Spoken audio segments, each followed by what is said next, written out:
Greetings, fellow fans.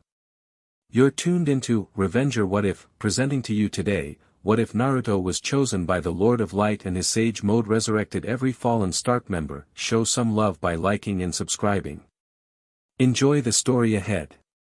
Chapter 1, The Fox Falls into Fire. The space-time jutsu had gone wrong somewhere between the second and third hand seal.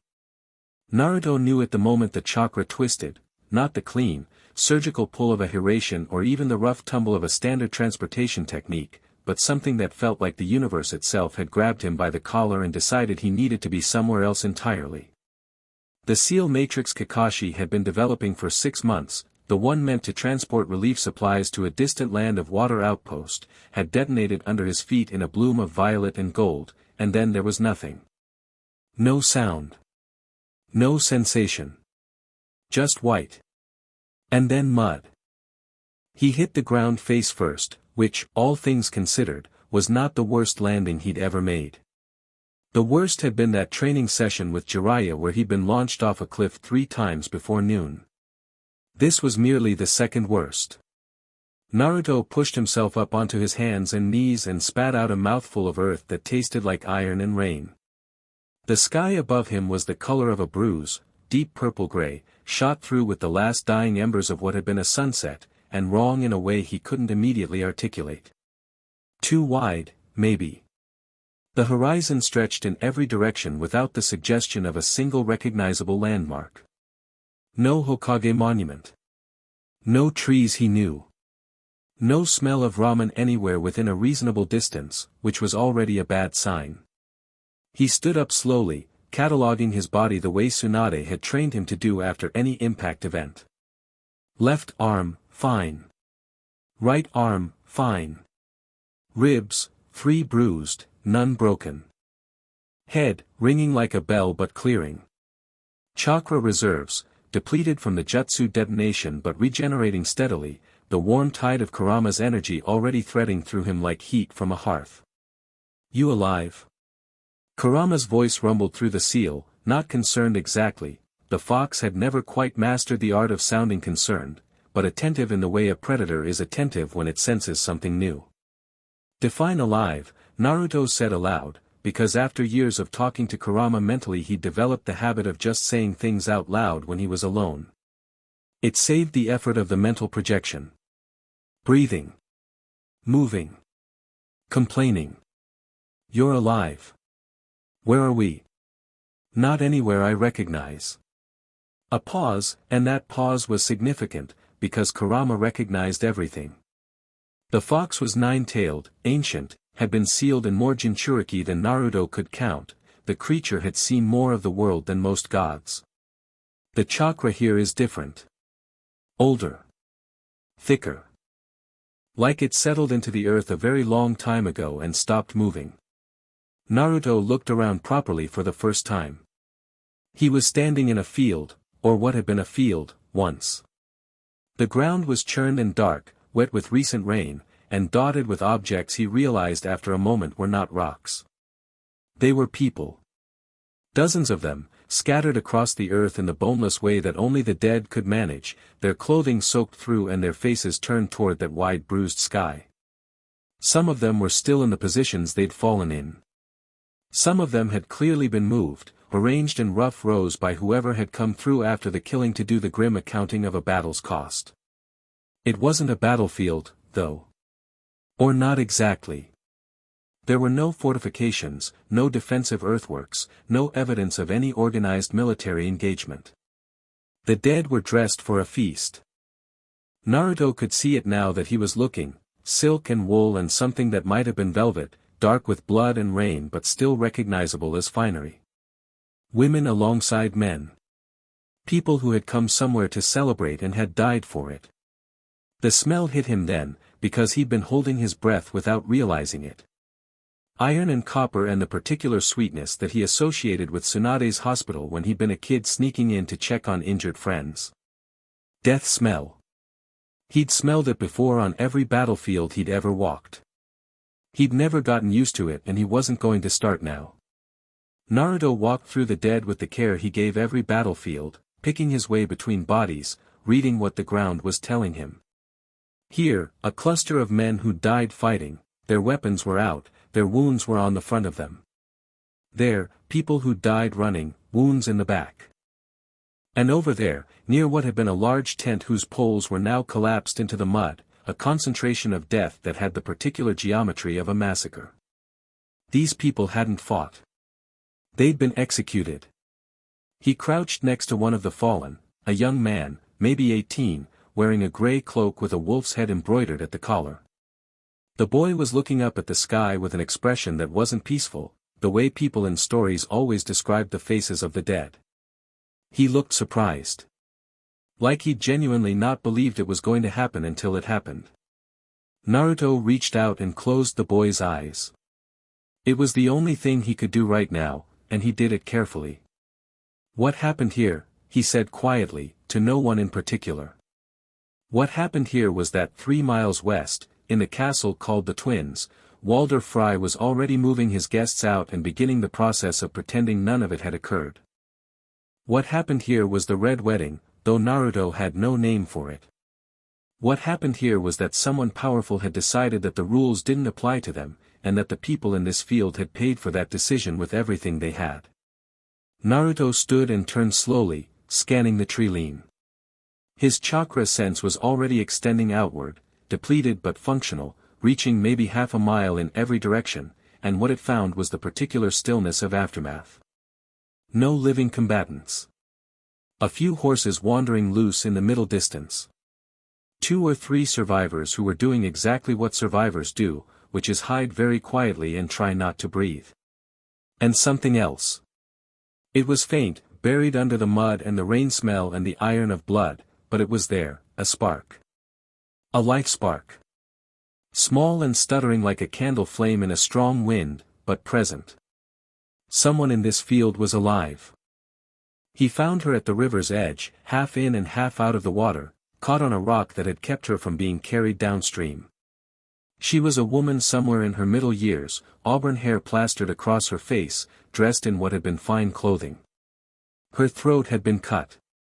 It was not a clean wound and it was not a survivable wound by any medicine Naruto knew, and she should not have had a life spark at all. But she did, faint and flickering and absolutely there. He waded into the shallows and pulled her clear of the water with one arm under her shoulders, carrying her back to the bank the way you'd carry someone sleeping. She weighed almost nothing. He set her down on the grass and pushed the hair from her face and looked at the wound and then at her face and felt something clench in his chest that wasn't pain exactly but was adjacent to it. She'd been crying when they'd killed her. He could tell from the salt tracks on her face, still visible under the river water. She'd been crying and someone had done this to her anyway. "Hey," Naruto said, knowing she couldn't hear him. "Hey, you've got a spark in there. I can feel it. Don't let it go out yet." "Naruto," Kurama said, and the fox's voice had taken on a different quality. "Lower. More careful. Something is happening."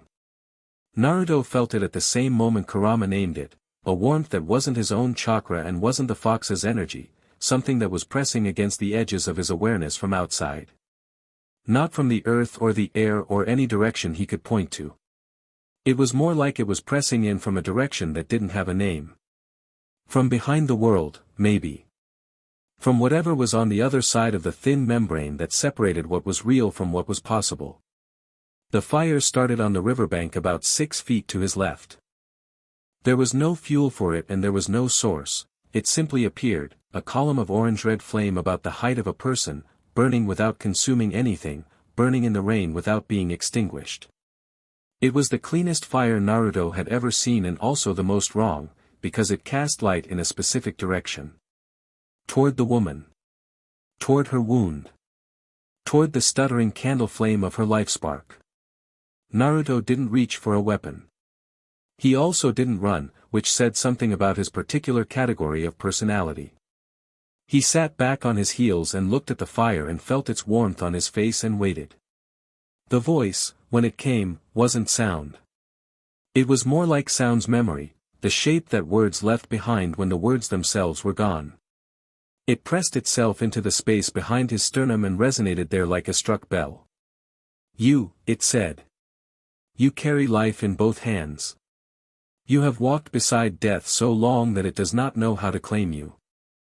I've had that complaint before, Naruto said.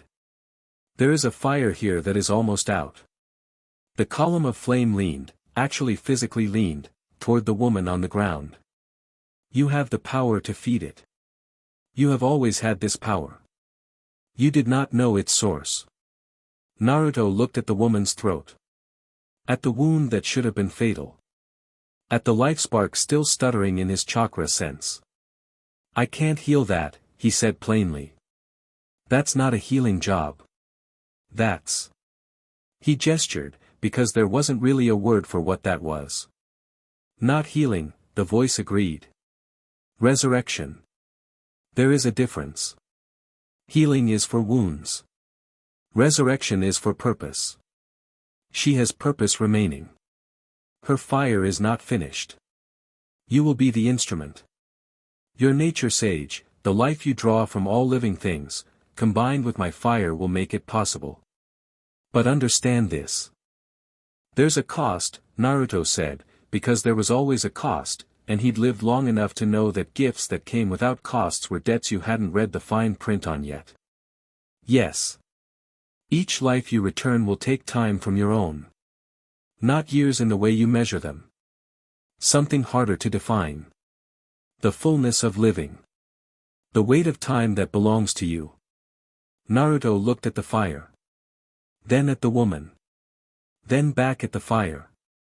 How much time does she have left, he asked. Not of the fire, of his own chakra sense. The life spark told him, not much. Seconds, maybe. The candle was guttering. Okay, he said. Tell me what to do. You already know, the voice said. You have always known. That is why I chose you. The fire moved. It crossed the 6 feet of riverbank in a way that fire doesn't move, smoothly, deliberately, like a living thing making a decision, and wrapped around Naruto's hands without burning him. He felt it mesh with his chakra in a way that was startlingly natural, the way two rivers join when they've been flowing toward each other for a long time. The warmth of it ran up his arms and settled in his chest. He pressed his palms to the woman's chest. Not the wound, her chest, over her heart, where the life spark was. Sage mode came without him calling it. His eyes shifted, the orange irises, the black scara, the stillness that fell over him like a second skin, and he felt the world open up the way it always did in sage mode, the vast breathing presence of everything alive, the trees and the rain and the distant horses and the hiding survivors and the worms in the earth and the fish in the river, all of it a single enormous living thing of which he was part. He felt it in the dead field too, not the dead themselves, but what remained in them, the echo of what they'd been, and it was grieving in a way that living things don't grieve, a cold still sorrow pressed into the ground. The fire in his hands burned hotter. He pushed. Not chakra, or not only chakra. Something more fundamental. Something he'd felt in the deepest moments of battle and the deepest moments of peace, when the distinction between himself and the world collapsed entirely. He pushed life into her, the way sage mode drew life from the natural energy around him, except in reverse, he was giving it, feeding it back, using himself as the conduit and the fire as the catalyst and the natural energy of the world as the source. The wound at her throat closed.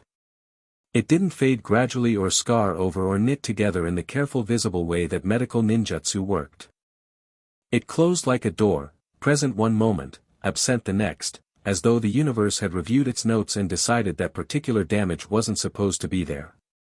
The skin sealed itself, leaving only a faint silver line that would later be covered by her hair. The woman gasped. It was not a gentle return to consciousness. It was violent and raw, like a drowning person breaking the surface, a great lurching breath, her back arching off the ground, her hands grabbing at the grass on either side of her with white-knuckled ferocity. Her eyes flew open and they were blue-gray and terrified and alive. Naruto rocked back on his heels and let sage mode release slowly, watching her. The fire on the riverbank had already gone out. She sat up in stages, like a building reassembling itself after an earthquake. One arm. Then the other. Then her torso. Then she was sitting with her hands pressed to her own throat, feeling the skin where the wound had been, and her expression was cycling through things so fast he couldn't track them, terror and confusion and grief and something underneath all of it that was colder and harder and hadn't been broken by dying. "You're okay," Naruto said. "I mean, you're wet and you're probably going to be cold and I have no idea where we are, but you're alive, which is the main thing." She stared at him. Her eyes tracked down to his hands, still faintly warm, and then to his face, specifically to the whisker marks on his cheeks, which everyone in this world was going to find alarming for a while, he suspected. "What are you?" she said. Her voice was hoarse, barely a voice at all, but the words were clear. "Naruto Uzumaki." He offered his hand. "I'm from somewhere else. Very far away. I'm still working out the geography." She didn't take the hand. She was looking past him, at the field behind him, and whatever she was seeing in her face was something he recognized, the specific expression of someone who is cataloging loss, going through the names of the dead one by one like beads on a string, each one a small new wound. "My son," she said. Naruto turned to look at the field. There were hundreds of dead. He had no way to know which one she was looking for. "What's his name?" "Robb." The word came out with everything she had. "Robb Stark." He was. Her voice stopped working for a moment. She pressed her hand harder against her throat, as if checking again that it was real, that she was real. "He was king." "Was," she'd said. Naruto's chakra sense was already moving through the field again, and he found Robb Stark 20 seconds later, a young man, maybe 20 years old, maybe younger, dressed in armor over a wolf's head cloak, lying on his back with a wound in his chest that was centered and deep and had been deliberate. A killing blow, not a battle wound. Someone had made sure. The life spark was there. Barely. "He has a spark," Naruto said, standing up. "He's still got something. Come on." He reached down and offered his hand again, and this time she took it, letting him pull her to her feet with a steadiness that surprised him. Most people in this situation would be shaking.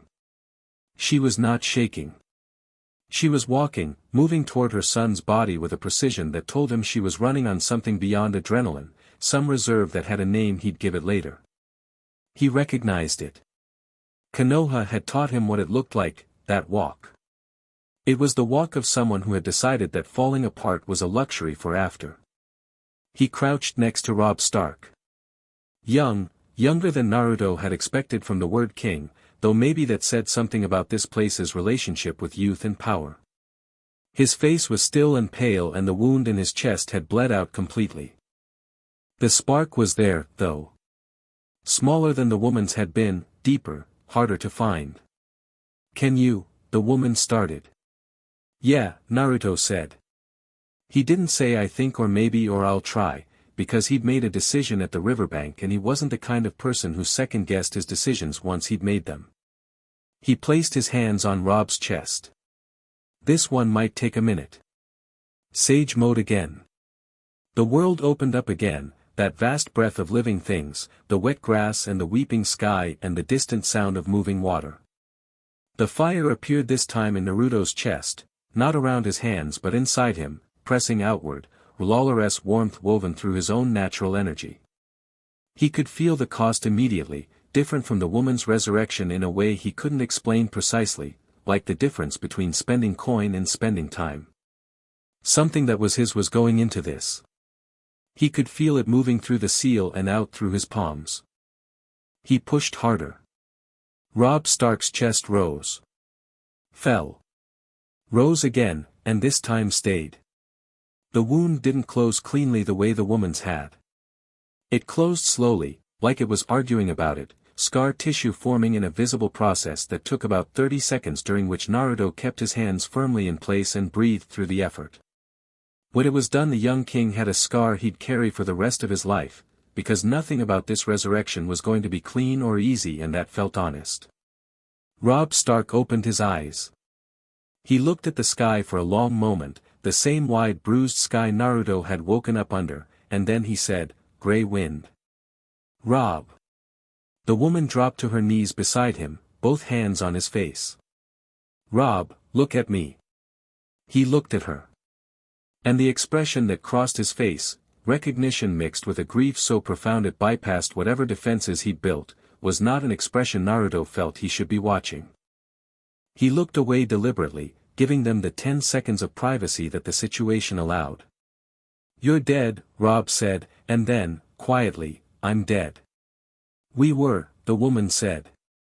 He sat up slowly, his mother's hands on his shoulders, and looked at the field around them. His expression moved through grief and settled somewhere past it, not peace, not acceptance, but something with edges. Something that had learned.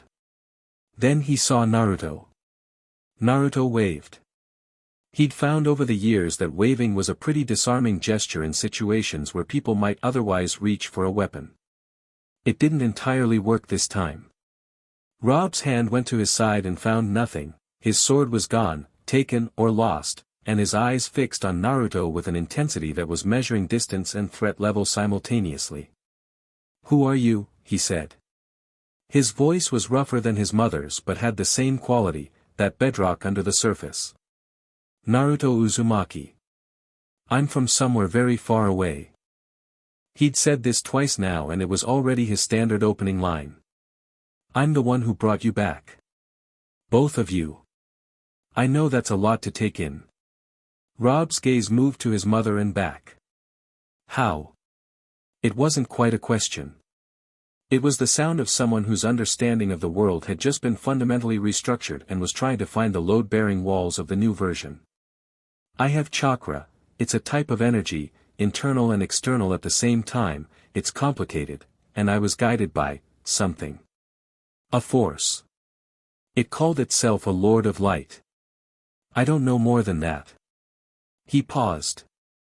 Actually that's not true, I know a little more than that, but I figured I'd start there. Rulaller, said a voice. All three of them looked. The voice had come from the tree-line, one of the survivors Naruto had sensed with his chakra, emerging from the shadows. A boy, not much older than 15, reed thin and wide-eyed, wearing the same gray cloak with the wolf emblem. He was looking at Naruto with an expression that was caught between terror and something that in this particular context was practically religious awe. What did you say? Naruto asked. Rulaller. The Lord of Light. The boy came closer, stepping carefully between the dead with the practiced avoidance of someone who'd been doing it for a while. He speaks through fire. The red priests say he can. He stopped. His eyes moved to Robb and his mother and his voice went very quiet. They said he could give back the dead. I thought it was just stories. Maester Lewin said. Maester Lewin is usually right about most things, Robb said, and there was something in his voice that might have been dark humor if the circumstances had been different. He was watching the boy. Daisy. Where are the others? The boy, not Daisy, Naruto realized a moment later, just a different survivor, shook his head with a brevity that answered the question completely. The silence that followed was the kind that required space. Naruto gave it space. He sat back on the grass and looked at the river and let Robb and Catelyn Stark, he was piecing together who she was from context, have the moment of understanding what the shaking of that head meant. It was Robb who spoke first, and what he said surprised Naruto. Then we start over, he said. Not loud. Not dramatic. Just the flat factual statement of someone who has done the mathematics and arrived at the only available conclusion. From nothing. We start over. Robb, his mother began. They think we're dead. He stood up. His legs held him immediately, which Naruto noted with approval, good recovery, good baseline physical condition. They're not watching for us because they think we're dead. That's the first advantage we've had in months. He turned to Naruto. Can you do it again? The resurrection. Are there others here who could be brought back? Naruto looked at the field with his chakra sense and went quiet for a moment. There are sparks. Not many. 5, maybe 6. The rest are gone, fully gone, I can't reach them. He paused. And every time I do this, it costs me something. I don't know exactly what yet. So I'd rather be strategic about it. Robb looked at him. Long enough to be assessment rather than just acknowledgement. You came from nowhere, Robb said, you brought 2 dead people back to life, you're telling me a god guided you to do it, and now you're talking about being strategic. I know how that sounds. It sounds completely mad. A pause. Tell me about the cost. So Naruto told him. He explained it as clearly as he could, the fire, the voice, the sensation of something moving through the seal and out of him during the resurrection. He kept it simple and direct because Robb Stark struck him as someone who responded better to honesty than to softening. He said he didn't fully understand what was being taken, only that it was real and that it accumulated. When he was done, Robb was quiet for a moment. Then he said, then we don't waste it. We choose carefully who needs to come back. That's what I said. You said strategic. I'm adding the word needs. A pause. There's a difference. Naruto looked at him. Looked at the field. Looked at Catelyn Stark, who was standing a few feet away listening to all of this with an expression that had moved past grief and into something that was beginning to look like a plan forming. Okay, Naruto said. I like you. Robb blinked. I've met a lot of kings, Naruto added, which was not entirely true but close enough. Most of them would have asked me to bring back their army first, forget the cost. He stood up and stretched, his spine cracking audibly, and looked around at the vast dark field. There's one more I want to find. The sparks I can sense, one of them is stronger than the others. Not just barely alive. Actually fighting. He walked without waiting for them to follow, though he heard their footsteps behind him. Across the field, picking through the dead with the same care he'd used before, each body worth a moment's acknowledgement, each face worth closing the eyes of. He did it as he walked, reaching down without slowing, and Robb watched this and said nothing. The third spark was a man in his 30s, massive through the shoulders, with a red gold beard and armor that had seen real use. He was alive in a way the others hadn't been, not the faint guttering candle of near death but something more like a banked fire, deliberately conserved. His wound was bad, a sword thrust through the side that had missed the vital organs by a matter of inches, and he'd pressed his own fist against it with the mechanical focus of a man who intends to survive by sheer stubbornness. He looked up when Naruto crouched next to him and his jaw set with the particular expression of someone preparing to fight their way out of a situation in which fighting is not actually possible. Easy, Naruto said. Get away from me, the man rasped. You're bleeding out. I can help. You're no maester. No. I'm something else. Naruto looked at the man's side and then back at his face. You've got maybe an hour at this rate. Less, maybe. Then let me have my hour. Naruto almost smiled. You've got too much fight in you to die in a field. He placed his hand over the wound and felt the man flinch. Hold still. This is going to feel strange. It was different from the resurrections, the man wasn't dead yet, so Naruto didn't need the full force of what Lawler had given him. He used medical chakra, clean and straightforward, threading it through the wound with the efficiency Tsunade had drilled into him. The damaged tissue responded fast. The bleeding slowed. The man's breath, which had been shallow and labored, evened out. What in 7 hells, the man said. Healing. Naruto sat back. You'll be sore for a week but you won't die. The man sat up slowly, his hand still pressed to his side out of habit, and stared. His eyes moved to Catelyn and the specific quality of his stare changed entirely. My lady, he said, and the words came out wrong, cracked down the middle in a way that said he knew, somehow, what he'd last seen her do. His eyes moved to the silver line at her throat.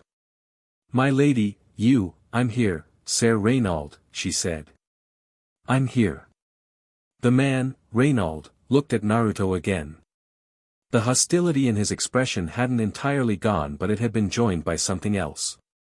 Complicated. What are you? He asked. He keeps asking that, Naruto said to no one in particular.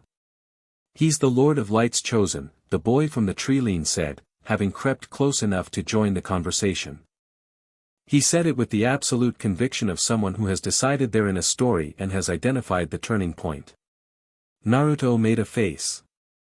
I wouldn't put it exactly like that. Why not? Robb asked. Because it makes it sound like I'm somebody's weapon. I'm not. He stood and dusted off his knees. I'm just a shinobi from Konoha who got dropped into a field in the middle of the night. The fire gave me an option and I took it because it was the right thing to do. That's the whole story. Robb studied him for another moment. The measuring quality of it wasn't hostile, it was the look of a general calibrating an unknown variable, trying to figure out where it fit into an equation that had just been completely rewritten. You said you don't know this place, Robb said. You don't know the politics, the houses, the geography. Not a thing, Naruto confirmed. Then I'll teach you. In exchange, he stopped. Reconsidered. No. Not in exchange. You don't owe me anything. I owe you everything. But if you're going to be here, you should know what you're walking into. I'd appreciate that. The rain had eased to a fine mist while they'd been talking. The sky had gone completely dark, the bruised purple-gray replaced with a deep black that had stars in it Naruto didn't recognize, different constellations, different sky, absolute confirmation of what Kurama had said about not anywhere I recognize. He looked at those stars for a moment and felt the distance between himself and home like a physical weight. Homesick? Kurama asked. Yeah. He let himself feel it for exactly 3 seconds. Then he put it away. But there's work to do. There always is, the fox said, and managed somehow to sound both deeply resigned and entirely unsurprised. They made camp at the tree with Reynald and the boy, whose name turned out to be Tyan, barely 16, a squire who had hidden under a wagon when the killing started and had been too afraid to move until the sound stopped. He'd been in the field for 3 hours before Naruto arrived. He'd closed the eyes of everyone he could reach while he waited, which said something about what kind of person he was. Naruto built the fire, genuinely, with wood and technique, no tricks. He was aware that Lawler had been a presence in his body the way Kurama was a presence in his body, and he had enough experience with powerful entities occupying his internal real estate to know that the correct initial response to a new one was respect, not reliance. He'd deal with the full implications when he had more information. Catelyn sat across the fire and wrapped her arms around her knees and looked into the flames and told him about her children. Not the Stark history, not the political landscape, not the military situation, she told him about Sansa's love of songs and Bran's terrible and beloved habit of climbing things he shouldn't climb, and Rickon who was too young to have seen any of this, and Arya, she paused on Arya. Arya is alive, she said, and it wasn't quite a question. I don't know, Naruto said honestly. She's alive, Catelyn said. It wasn't hope exactly. It was something sturdier than hope. She's been lost before. She was lost in King's Landing for weeks. She always comes back. She's... A long pause. She's different from the other children. She doesn't bend. I know people like that, Naruto said. Robb was on the other side of the fire, sharpening a knife he'd retrieved from one of the dead, not his own blade but functional, and he'd taken the task with the practicality of someone who had learned to not let grief interfere with survival mechanics. He was listening to his mother talk about Arya and his jaw was tight and his hands were steady. The North, he said eventually, breaking into the silence that had followed Catelyn's description of her youngest daughter. There are loyal men still. Bolton has declared for the Lannisters but there are those who wouldn't, he stopped. Actually. First things first. He looked at Naruto. You need to understand what you've walked into. So he told Naruto about Westeros. Not everything, that would have taken weeks. He told him the shape of it, 7 kingdoms united under a single crown, the crown currently held by a boy called Joffrey who was cruel and small and propped up by his mother's Lannister name and gold, the war that had started with the death of Robb's father and had ended tonight in this field. He told it cleanly and without excessive emotion, the way a soldier briefs a new ally: facts, geography, key players, current threats. Naruto listened without interrupting. He was good at listening when it mattered. He'd learned from a lot of people who were bad at it what it looked like when you actually did it right. When Robb finished, Naruto was quiet for a moment. "Okay," he said. "So. The short version, a corrupt crown, fractured alliances, your people scattered, your enemies consolidated, winter coming in the actual literal sense, and somewhere beyond all of that there's something worse than any king." Robb looked at him. "You got that from what I said? You mentioned the wall 3 times. You mentioned the cold in the north more than you mentioned any specific military threat. People don't emphasize things unless they're afraid of them." Naruto poked the fire with a stick. "What's beyond the wall?" The silence that followed was different from the other silences of the evening. Reynold and Tyon both stopped what they were doing. Catelyn's hands stilled. Robb said, "The White Walkers." "Tell me." So Robb told him that too, and while he talked, the fire burned steadily in a way that a fire in the rain, properly, shouldn't have, bright and unwavering and casting its light in all directions, warm enough that none of them were cold despite the wet and the wind. Naruto watched the flames while he listened and felt Lawler at the edge of his awareness, not speaking but present, the way a person can be present in a room without making a sound. He was aware of the cost already settling into him. He could feel it, barely, like the very beginning of a bruise forming somewhere deep. Not painful. Not yet. But real. He thought about the Lord of Light's words. Each life you return will take time from your own. He thought about the field behind him, with all its dead who had come to a feast and not left it. He thought about the boy's eyes closing before he'd arrived. He thought about a woman he'd known once who had died before he'd learned what it felt like to lose someone irreplaceable, and how afterward everything had looked different, how he'd understood for the first time why people talked about burning the world down and what they really meant by it and why it was the wrong answer even when it felt like the only one. "Okay," he said again, when Robb had finished talking. "I understand." He looked at both of them across the fire. "I don't know this world.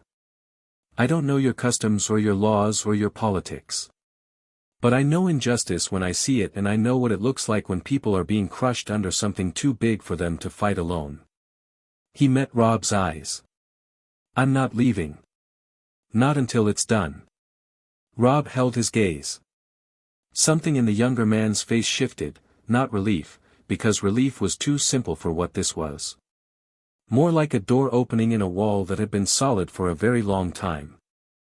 "You don't know what you're agreeing to," Robb said. "I never do," Naruto said. "And it never stops me." Catelyn looked at him across the flames with her blue-gray eyes and the silver line at her throat and said nothing.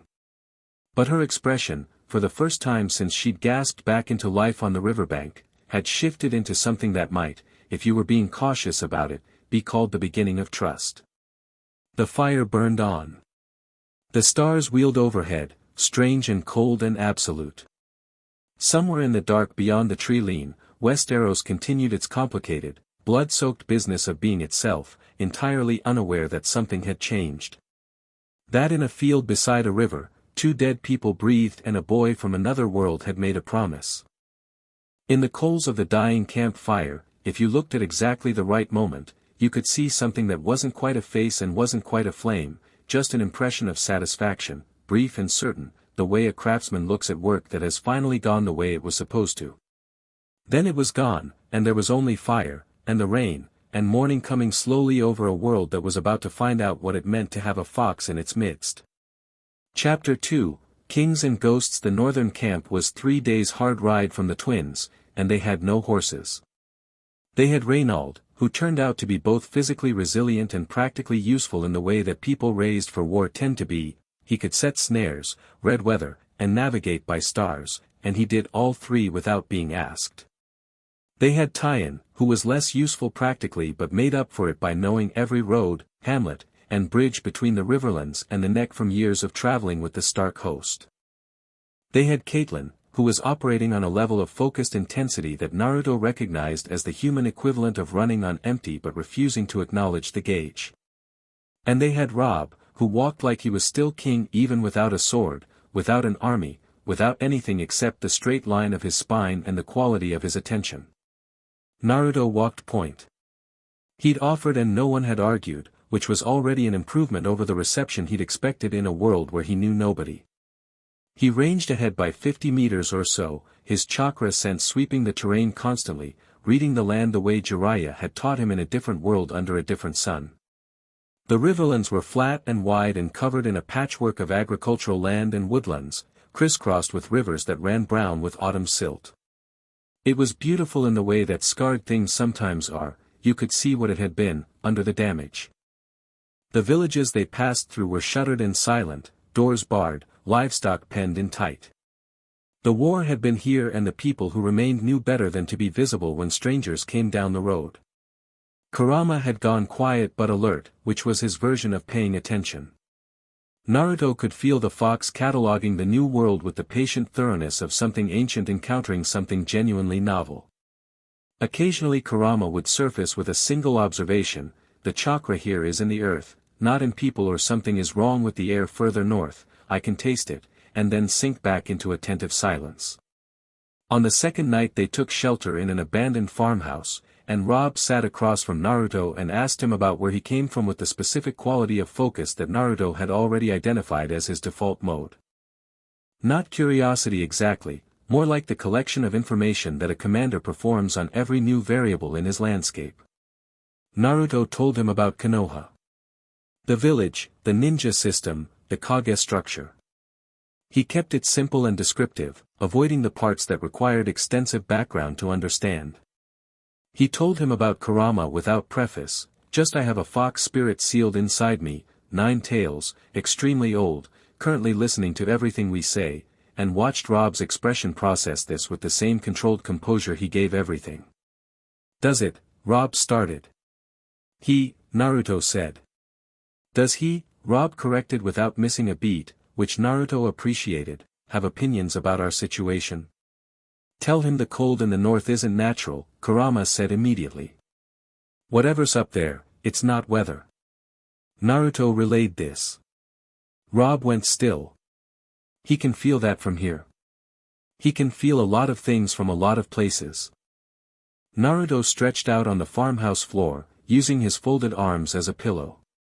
He's been alive for a very long time. Long enough to recognize something wrong.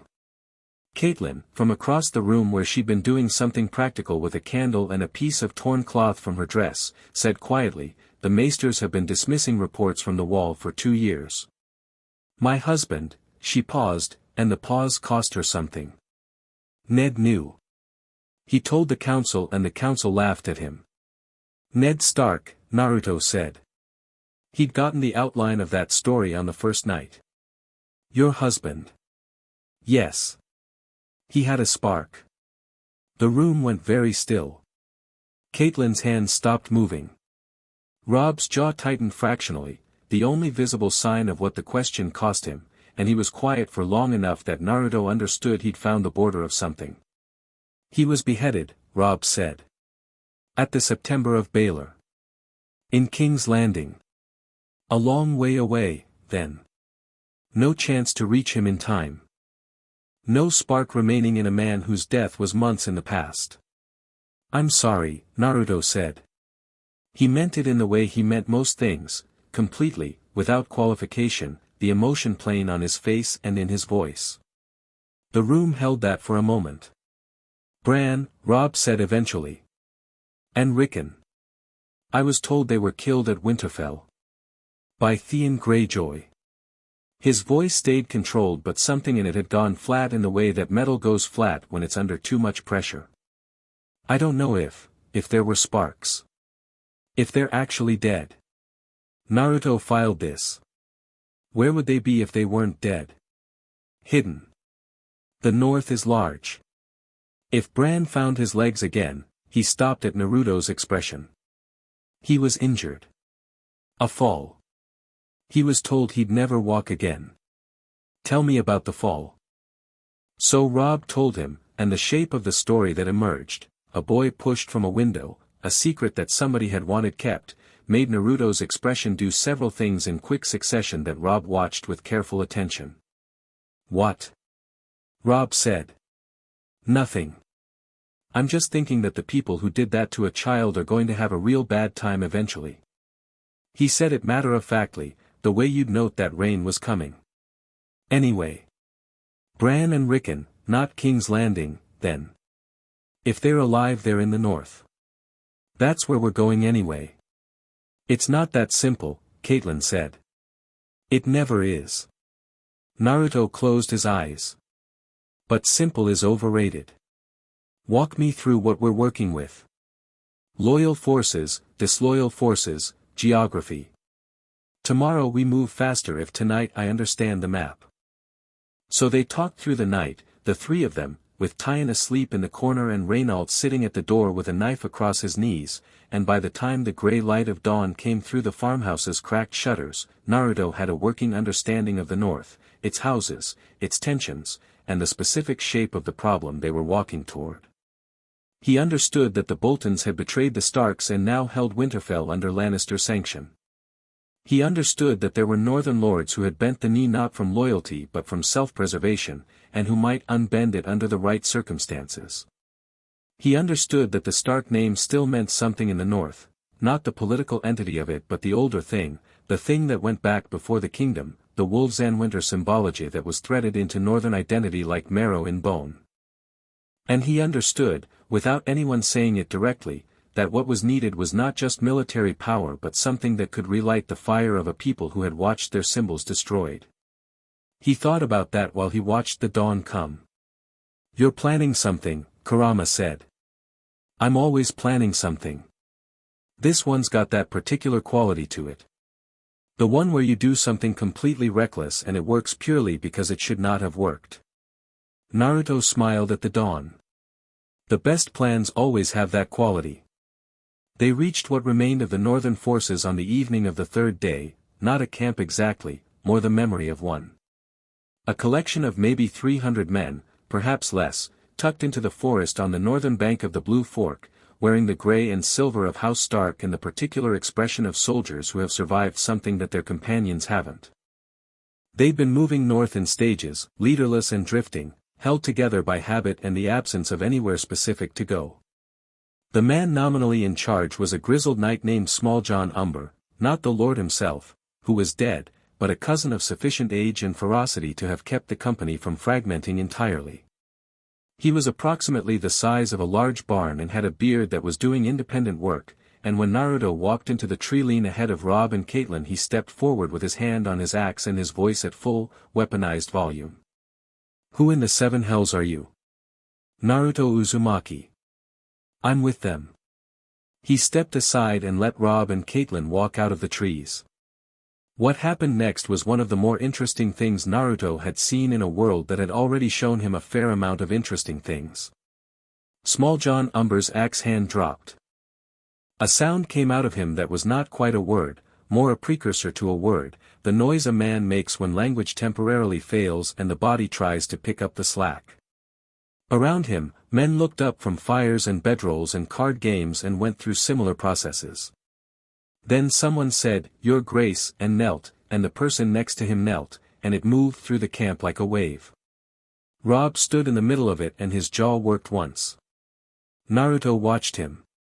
Watched the king look at 300 men kneeling in the mud of a riverlands forest, men who had survived the massacre at the Twins, men who were cold and hungry and without direction, men who had thought their king was dead. Watched Robb Stark take that in and do what Naruto had suspected he would do, absolutely nothing performative. No raised fist, no speech, no theatrical moment. He moved through the kneeling men and he put his hand on Smalljohn's shoulder and said, "Get up, all of you," in a voice that was quiet and even and carried perfectly in the still evening air. "Your Grace," Small John said, standing, his eyes moving between Robb's face and Catelyn's throat and back again. "We thought, You were right, Robb said. We died. Both of us. We're back.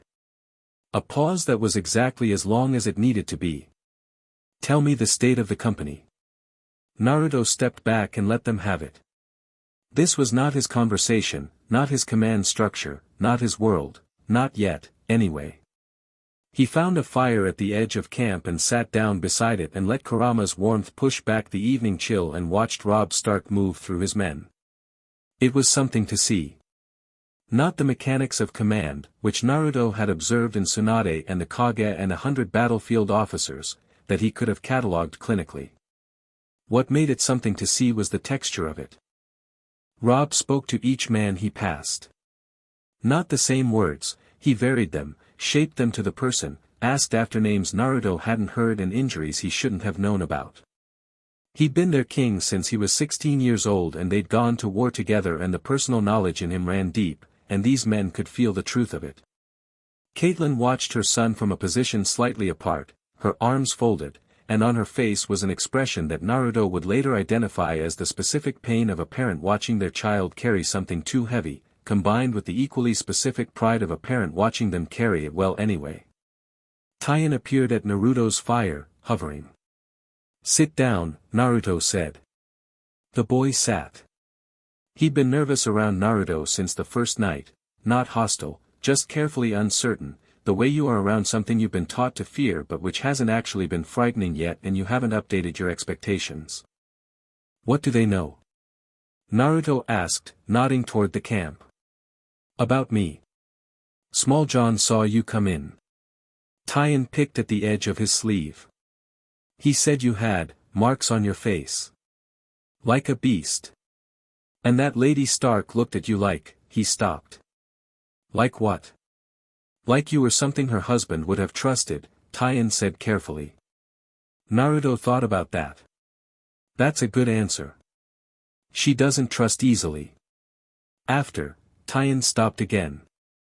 It's okay. I know what happened at the twins. You don't have to be careful about it with me. He poked the fire. What else? They'll want to know what you can do. Soldiers always do. Taion looked at him directly for the first time. What can you do? Beyond the, he touched his own throat.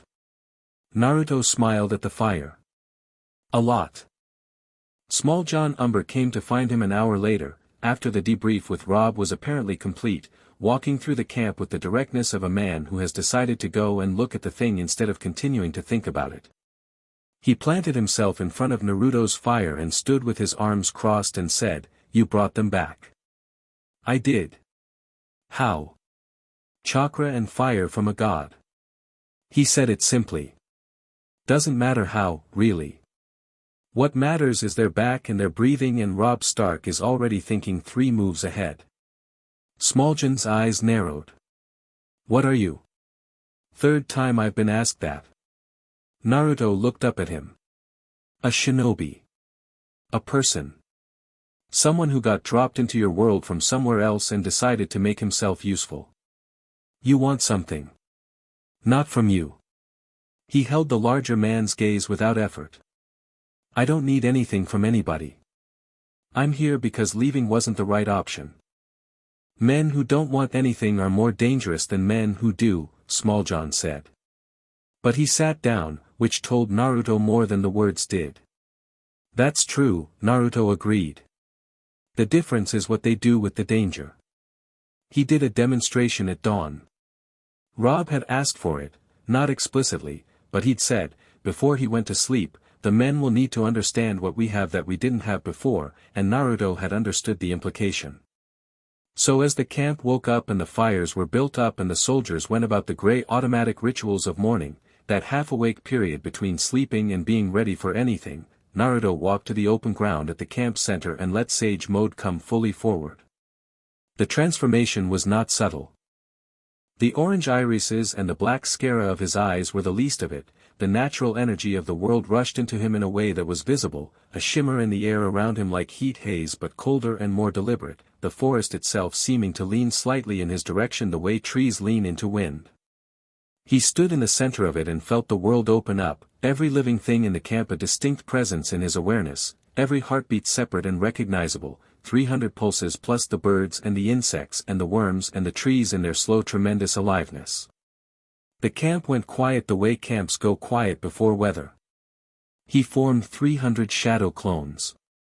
Not all at once, he let them appear in waves, each wave rippling outward from his position, filling the spaces between the tents and the fires and the startled soldiers with exact copies of himself, each one orange-clad and whisker-marked and wearing the same calm expression.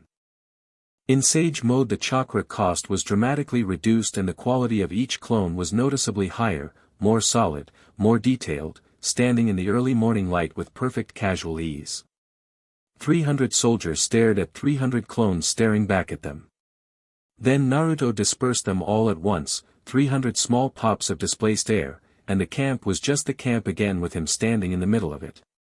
Small John Umber said a word that Naruto didn't know but the tone translated perfectly across any cultural gap.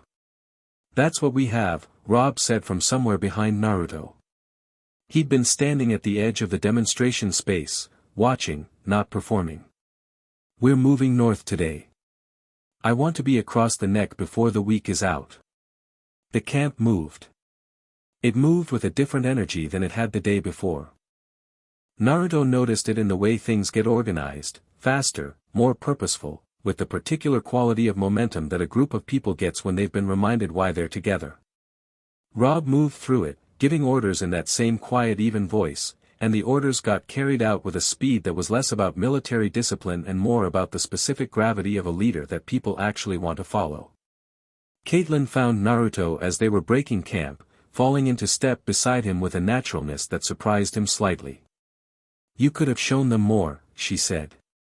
"I could have," he agreed. "Why didn't you?" He thought about it. Because enough was exactly right. More would have been about impressing them. What I showed them was about giving them something to hold on to. He glanced at her. "There's a difference." She was quiet for a moment. Then, "Ned used to say something like that. Not about power. About ruling. He said a lord who is always performing is a lord who doesn't trust his people to stay without the performance. He sounds like someone I would have liked." She looked at him with her blue-gray eyes and the line at her throat and said, "Yes. I think you would have." A pause. "He would have liked you too. He had a talent for recognizing people worth knowing." She looked ahead at the marching column. "So did Robb. He gets it from his father." The march north was 3 days of hard travel and Naruto ran point for all of it, ranging ahead by 2 miles or more, using his chakra sense to map the terrain and identify threats before they reached the column.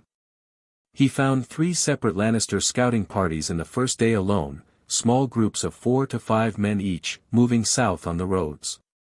He handled the first group by letting them pass below him while he crouched in a tree and confirmed they were scouts and not raiders. He handled the second group by the simple expedient of appearing on the road in front of them, at which point their horses unanimously decided to be somewhere else, and the scouts took a few moments to bring them under control and stare at the orange-clad figure standing calmly in the middle of their road, and in those few moments decided collectively that whatever was down this road was not worth the report. They turned around. The third group was more aggressive. 4 men, armored, carrying Lannister sigils and the specific body language of people who'd been given orders to report anything moving north and were taking those orders seriously.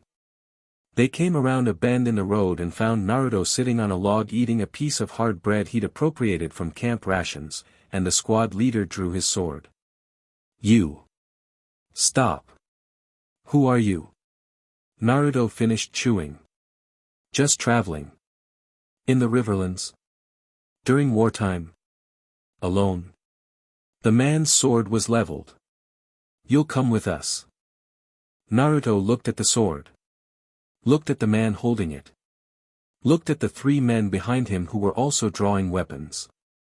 Then he stood up from his log and let Kurama's chakra wrap around him in the orange-red shimmer that was its most visible manifestation, not the full cloak, just the ambient warmth of it, enough to make his hair lift slightly and his eyes catch the light in a way that was not quite right for any normal human being. The horses made the same decision the other horses had made. The squad leader's sword hand stayed steady, which Naruto respected. "What are you?" The man's voice had acquired a quality that was managing to be simultaneously authoritative and very careful. "I'm the thing between you and where you're trying to go," Naruto said pleasantly. "Here's the situation, I'm not going to hurt you. I'm also not going to let you follow that road. So what you're going to do is take your horses, when you catch them, and go back the way you came and report that this road is impassable." "Which it is. Because of me. I have orders, your orders don't know about me yet." He met the man's gaze and held it, and what lived behind Naruto's eyes in those moments was not aggressive, not threatening, just absolute. The quality of certainty that comes from having been in more fights than you can count and having never once considered the possibility of losing when it mattered. "This road is done. Go find another one." The squad leader held it for 5 more seconds. Then he sheathed his sword. He did it with the dignity of a man who has calculated his options correctly rather than back down from anything, and Naruto respected that too. They left. They found their horses. They did not come back. By the time the column arrived at the position Naruto had been scouting from, he was back on the road ahead of them and the only evidence of the confrontation was a set of hoofprints leading south. Robb noticed. He noticed most things. "Third group today," he said, coming up alongside Naruto on the road. "They're tracking anything moving north. Walder Frye must have sent word to the Lannister scouts to watch for survivors." Naruto kept walking. "None of them will report. The first 2 I let go, the third I strongly encouraged." Strongly encouraged. Nobody got hurt. Robb digested this. He had a way of processing information that was quiet and fast and left no external evidence, like a river running deep. "We need to be across the neck before Cersei knows we're moving. Once we're in the north, it's your ground," Naruto said. "Mostly. Mostly is enough to work with." He glanced at the young king. "How are you doing?" He gestured, an open gesture that was meant to encompass the general enormity of, having died, having come back, marching through hostile territory toward an occupied home, the specific weight of being the last standing symbol of a cause that everyone else thinks is finished. Robb was quiet for a moment. "I keep thinking about things I would have done differently," he said, which was more honest than Naruto had expected. "That's normal. Is it? After every major failure I've ever had, I did that for weeks." Naruto shrugged. "The trick is at some point you have to stop looking back at the failure and start looking forward at the correction.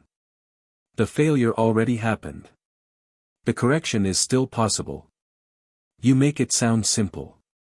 "I make it sound simple because the complicated version paralyzes you and paralysis kills people." He paused. "The complicated version is real and you can feel it all you want. Just do it while you're moving." Robb looked at him. "You're not what I expected." "What did you expect?" "A weapon. Something my mother would manage carefully." He turned back to the road. "She doesn't manage you." "Nobody manages me," Naruto said, without any particular emphasis. "No," Robb agreed. "I can see that." He paused. "Good." They crossed the neck in 2 nights of miserable travel through the marsh, following Taien's knowledge of the paths and Naruto's chakra sense for hostile presence. The neck was a natural barrier, the narrow waist of the continent, swampy and dense and navigable only by those who knew it, and Robb moved his column through it with a careful expertise that came from having grown up studying the maps. Naruto moved through it the way he moved through any difficult terrain, which was to say with the casual efficiency of someone who'd navigated worse. The Kranag people watched them pass. Naruto could feel them in his chakra sense, light, careful presences in the trees and the reeds, tracking the column without revealing themselves. They were not hostile. They were witnessing. At the northern edge of the neck, where the marsh gave way to harder ground and the first genuine trees of the north appeared, a man was waiting. He was short and wiry and dressed in skins and leather, sitting on a moss-covered rock as if he'd been placed there specifically for this moment. He had quick dark eyes and a stillness about him that Naruto recognized as the stillness of someone who is genuinely comfortable in silence. "Howland Reed," Robb said. The man on the rock looked from Robb to Catelyn, and something moved across his face that was private and then private again. "I heard what happened at the twins." "You heard wrong," Robb said. "We're here." "I see that." Reed's eyes moved to Naruto. They stayed there for a noticeably long moment, not startled, not alarmed. "Reading. And who is this?" "Someone the Lord of Light sent," Tien said, because Tien had apparently appointed himself as Naruto's herald, a role Naruto neither requested nor discouraged because Tien needed something to do. Reed's dark eyes stayed on Naruto. "Ruler doesn't often show his hands so plainly. He explained that I was unusual," Naruto said. "I have that problem in most places." The corner of Reed's mouth moved. It might have been a smile. "Come. Greywater Watch is close. You'll want walls for this conversation." Greywater Watch was close only by the standards of a man who lived in the neck. It was 2 hours' travel through increasingly dense marshland, and the castle itself was unlike anything Naruto had encountered, a structure that appeared to float on the shallow lake, shifting its position in ways that defied straightforward explanation. He filed this as interesting, understand later, and followed the column inside. What happened that night in the Great Hall of Greywater Watch was not a war council. Robb wouldn't call it that yet. The numbers weren't there, the resources weren't there, the intelligence was too thin. What it was a reckoning. Howland Reed sat across the table from Robb and told him what he knew. The North, occupied by Bolton and his bastard son Ramsay. Winterfell, taken and held and being run with a specific cruelty that Reed described briefly and without embellishment, which made it worse. The Northern Lords, some bending to the Boltons, some resisting quietly, most simply surviving. The Wall, undermanned and poorly supplied, sending ravens that nobody in the South was reading. Beyond the Wall, tell me about Beyond the Wall, Naruto said, and the directness of it brought everyone in the room to brief attention. Reed looked at him. Then at Robb, who nodded fractionally. "The free folk are moving south," Reed said. "All of them. Not raiding, running. Whatever is behind them is enough to move a people who haven't run from anything in living memory." He paused. "The Watch is reporting dead men that don't stay dead. Whites, they call them. The army of the Night King." The fire in the hearth moved. Not dramatically, just a small directional shift, the flames leaning together in a way that fires don't, accompanied by a warmth that was slightly too focused to be ambient. Naruto felt Rulare's presence sharpen in his chest, that bell resonance quality. "The Night King," Naruto said. "Tell me what you know about him. Not the stories. What's actually been observed." Reed told him. The others, the cold that moved ahead of them like a weapon, the dead rising in their wake. The dragonglass that could kill them, the fire that could kill the whites. The Wall's magic, old and deep, holding but straining. Naruto was quiet through all of it, absorbing. The fire in the hearth burned with that too-focused warmth throughout. When Reed finished, Naruto said, "How much time do we have? Before they reach the Wall. Before they go through it." The room was very quiet.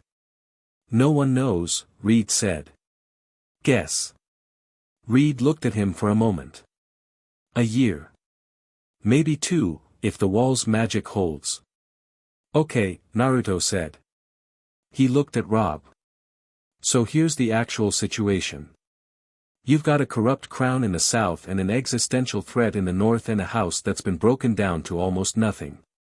And the only way you fight the thing in the north is if the south isn't actively trying to kill you while you do it." "Yes," Robb said. "And the only way to deal with the south is to give the north something to fight under." He paused. "The Stark name. The Stark name is what got us to the twins," Robb said, and it cost him, but he said it plainly. "No. The Stark name got you an army. What got you to the twins was trusting the wrong people. Naruto leaned forward. That's a different problem with a different solution. He looked around the table. Robb, Catelyn, Reed, Reynauld, tie-in. The solution is you stop relying on alliances built on political convenience and start building something else. What else is there? Reynauld asked. Loyalty that comes from people believing in something real. Naruto sat back. Not a title. Not a political arrangement. Something real. He looked at Robb. What did your father stand for? Not the politics. What was Eddard Stark as a person? Robb went very still. Catelyn answered. Honor, she said. He believed in it in a way that most people in this world think is naive. And the North loved him for it, Reed said quietly. Right. So the North is not just a place. It's a position. We are the people who stand for the thing that doesn't bend even when it should. Naruto looked at Robb. That's what you have to be. Not the military king, not the political king. The North King. Robb looked at him for a long time. Long enough that the fire shifted again, that subtle ruler adjustment, casting the young king's face in warm light. You know, Robb said slowly, for someone who's been in this world less than a week, you seem to understand it very well. I've been in a lot of worlds, Naruto said. People are the same. The politics change. The people don't. It was Catelyn who spoke next, and what she said recalibrated the room. Sansa is in King's Landing, she said. She has been since before Ned died. She's been a hostage in all but name. She paused. We cannot move openly without knowing what happens to her. The silence this time was different, heavier, more specific. And Arya, Robb said. We still don't know where Arya is. Arya is alive, Catelyn said again, with that bedrock certainty. I believe you, Naruto said. And he did, because the conviction in her voice had the quality of something that came from knowing a person deeply enough to know what they'd survive. He'd find Arya. He didn't know when or where, but he had the absolute feeling, with the same groundless certainty he'd always operated on, that the paths were already converging. That somewhere in this world, a girl with a list and too much grief and not enough people who actually saw her was moving toward a moment where she'd run into someone who wouldn't look at her and see a problem to manage. He also knew, in the same groundless way, that when he found her she was probably going to try to stab him first. He was fine with that. We have 3 things to do, Robb said, and the room shifted with the change in his voice, the command quality that had been there all along but was now fully deployed. Retake Winterfell. Relieve the wall.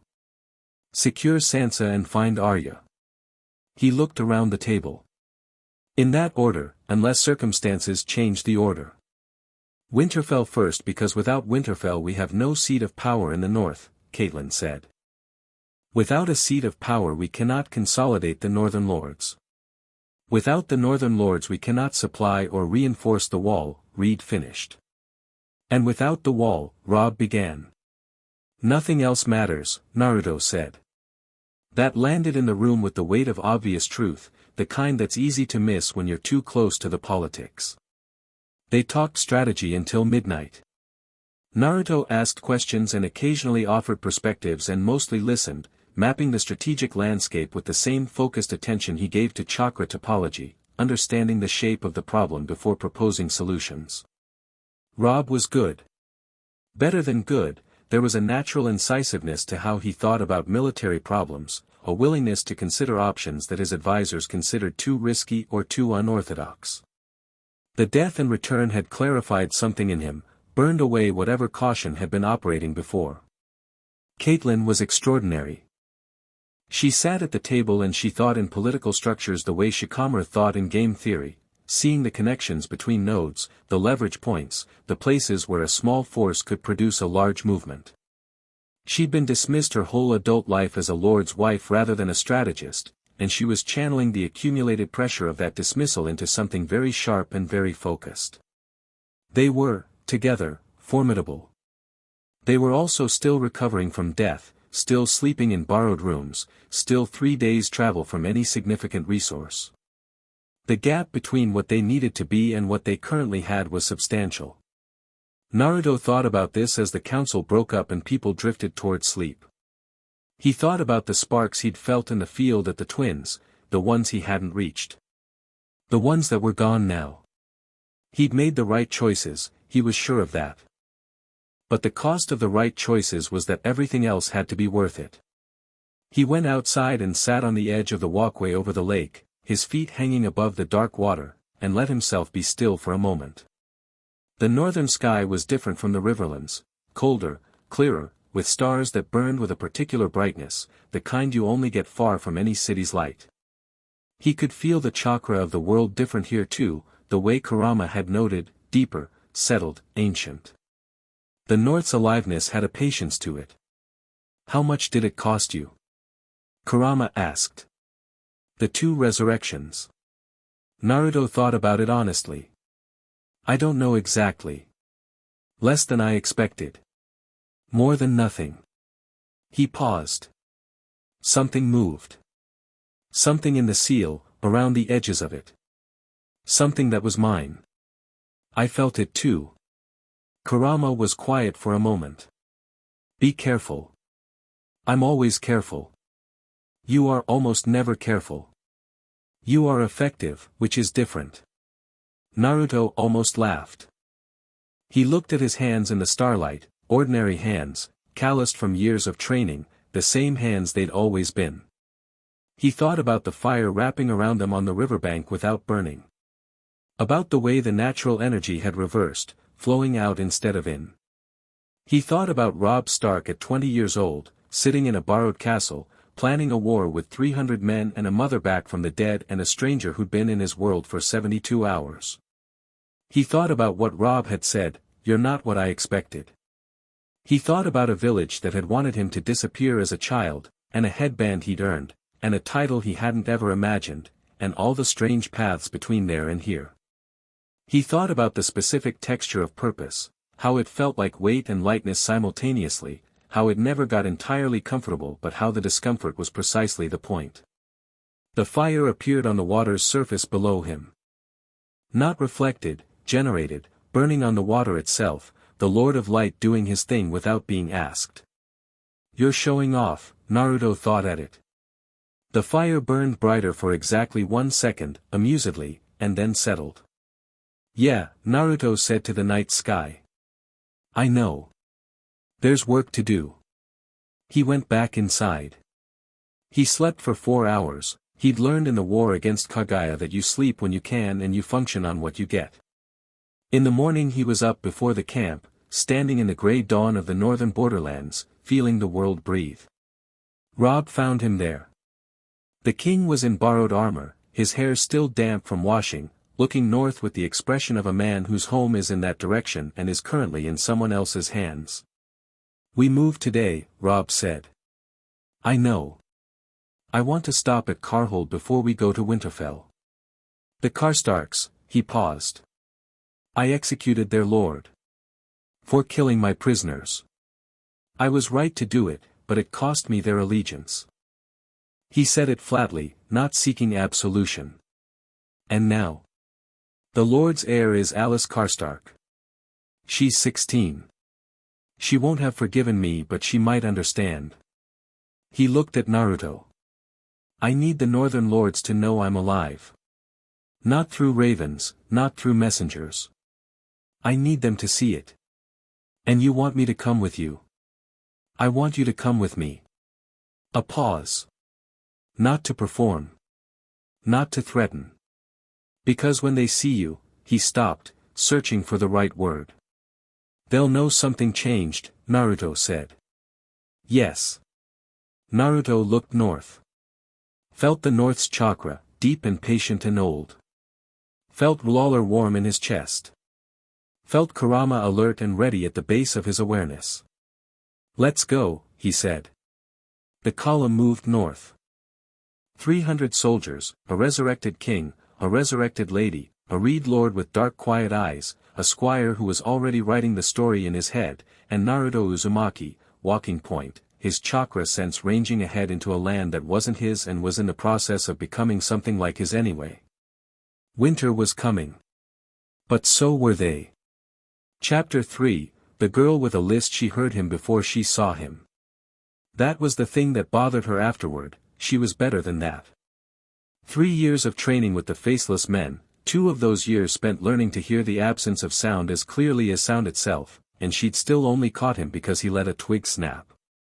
One twig, deliberately placed under his heel, and she'd spun with needle already out and her back against the oak before her eyes had even processed what she was looking at. He was crouching on a branch about 8 feet off the ground, eating an apple, watching her with an expression that was somewhere between amused and genuinely impressed. "That was fast," he said. "Get down from that tree. I was here first. Get down." He dropped from the branch without using it, just stepped off the edge and fell the 8 feet and landed in a crouch that absorbed the impact completely, the way water accepts a stone. He stood up and the apple was still in his hand and he hadn't spilled a single bite. Arya looked at him. Properly looked, the way she'd been trained, cataloging fast, building a picture. 17 or 18, maybe. Orange jacket that was unusual enough to be memorable, which was tactically stupid. Blonde hair, spiky, not a style she'd seen in Westeros or Bravos. 3 lines on each cheek like old scars or old marks, she couldn't tell which from here. Blue eyes that were watching her with the specific quality of someone who is not afraid of what they're looking at. That last part was what made her keep needle leveled. Most people, when they saw Arya Stark with a blade at full extension, adjusted their behavior. The ones who didn't were either very skilled or very stupid, and this one didn't have the look of stupid about him. "Who are you?" she said. "Naruto Uzumaki." He took a bite of his apple. "You're Arya Stark." Needle's point didn't waver. "What makes you think that?" "Because your mother told me about you for 3 hours over a campfire," he said, "and she said you had gray eyes and dark hair and you moved like you were angry at the ground for being in your way, and everything she said was accurate." The blade stayed up. But something in Arya's chest did a thing she didn't entirely authorize, a sharp involuntary clench at the word mother delivered casually, like a fact instead of a wound. "My mother is dead," she said. "She was," he said. "She's not anymore." The silence after that was not the silence of doubt. It was the silence of a person whose entire body has just been struck by something and is assessing whether to believe it or protect against it, because both are possible and both have costs. "Prove it," Arya said. "I could describe her to you in ways that a spy couldn't know. Or you could put the sword down and we could talk like people and I could take you to her." He held her gaze. "She's 3 days north. With Robb." Needle dropped 1 inch. "Just 1. Arya caught it and brought it back up. "Robb is dead," she said. "He died at the twins." "He died at the twins," Naruto agreed. "And then I brought him back. Both of them. It's a long story involving a god and natural energy and a jutsu I didn't mean to cast that dropped me into your world without my permission, and I promise I'll explain all of it, but the short version is, your family is not as gone as you thought it was." Arya stared at him. He stared back, eating his apple with complete equanimity. The thing about Arya Stark, the thing that the Faceless Men had tried to train out of her and had only partially succeeded, was that she was exceptional at reading people.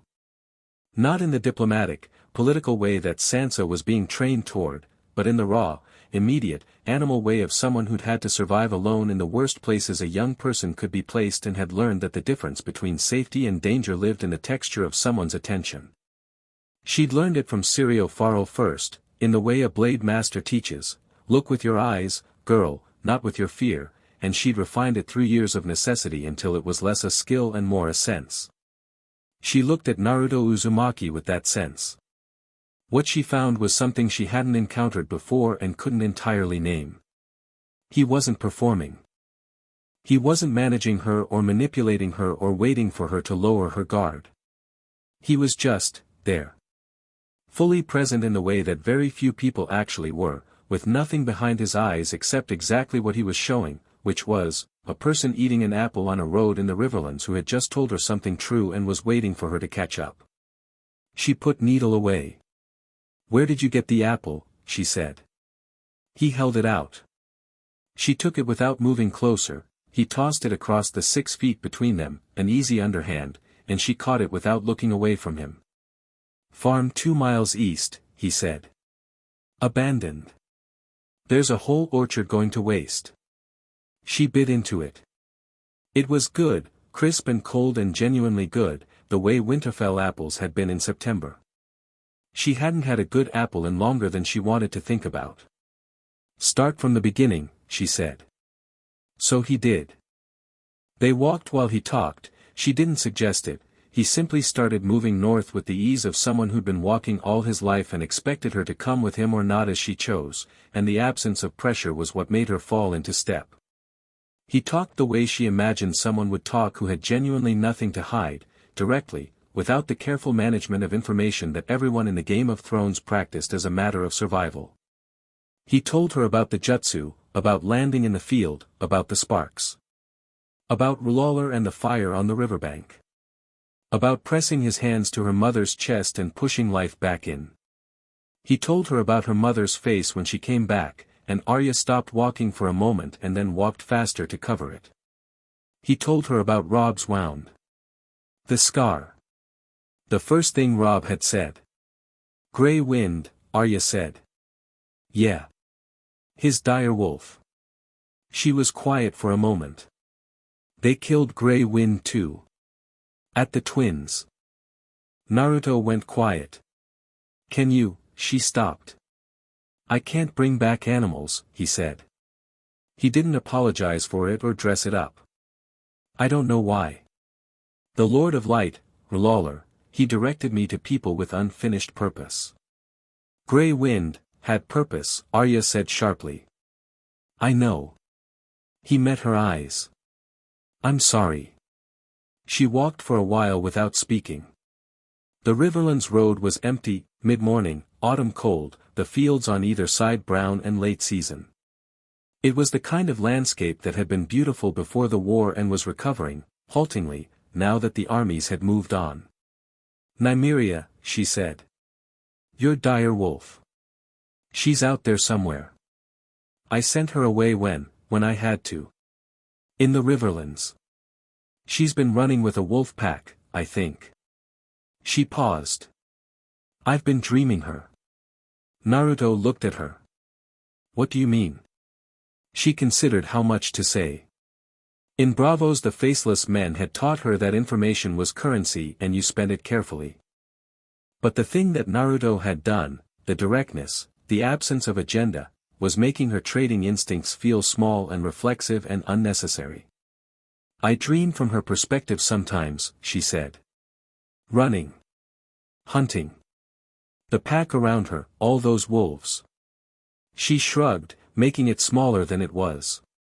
"It started when I was younger. Bran had it too, with Summer. Warging, the free folk call it." "You're a warg," Naruto said. "I might be." She looked at him sideways. "Why aren't you surprised?" "I've had a 9-tailed fox living inside me since I was born," he said. "My threshold for surprising is very high." She almost smiled. Almost.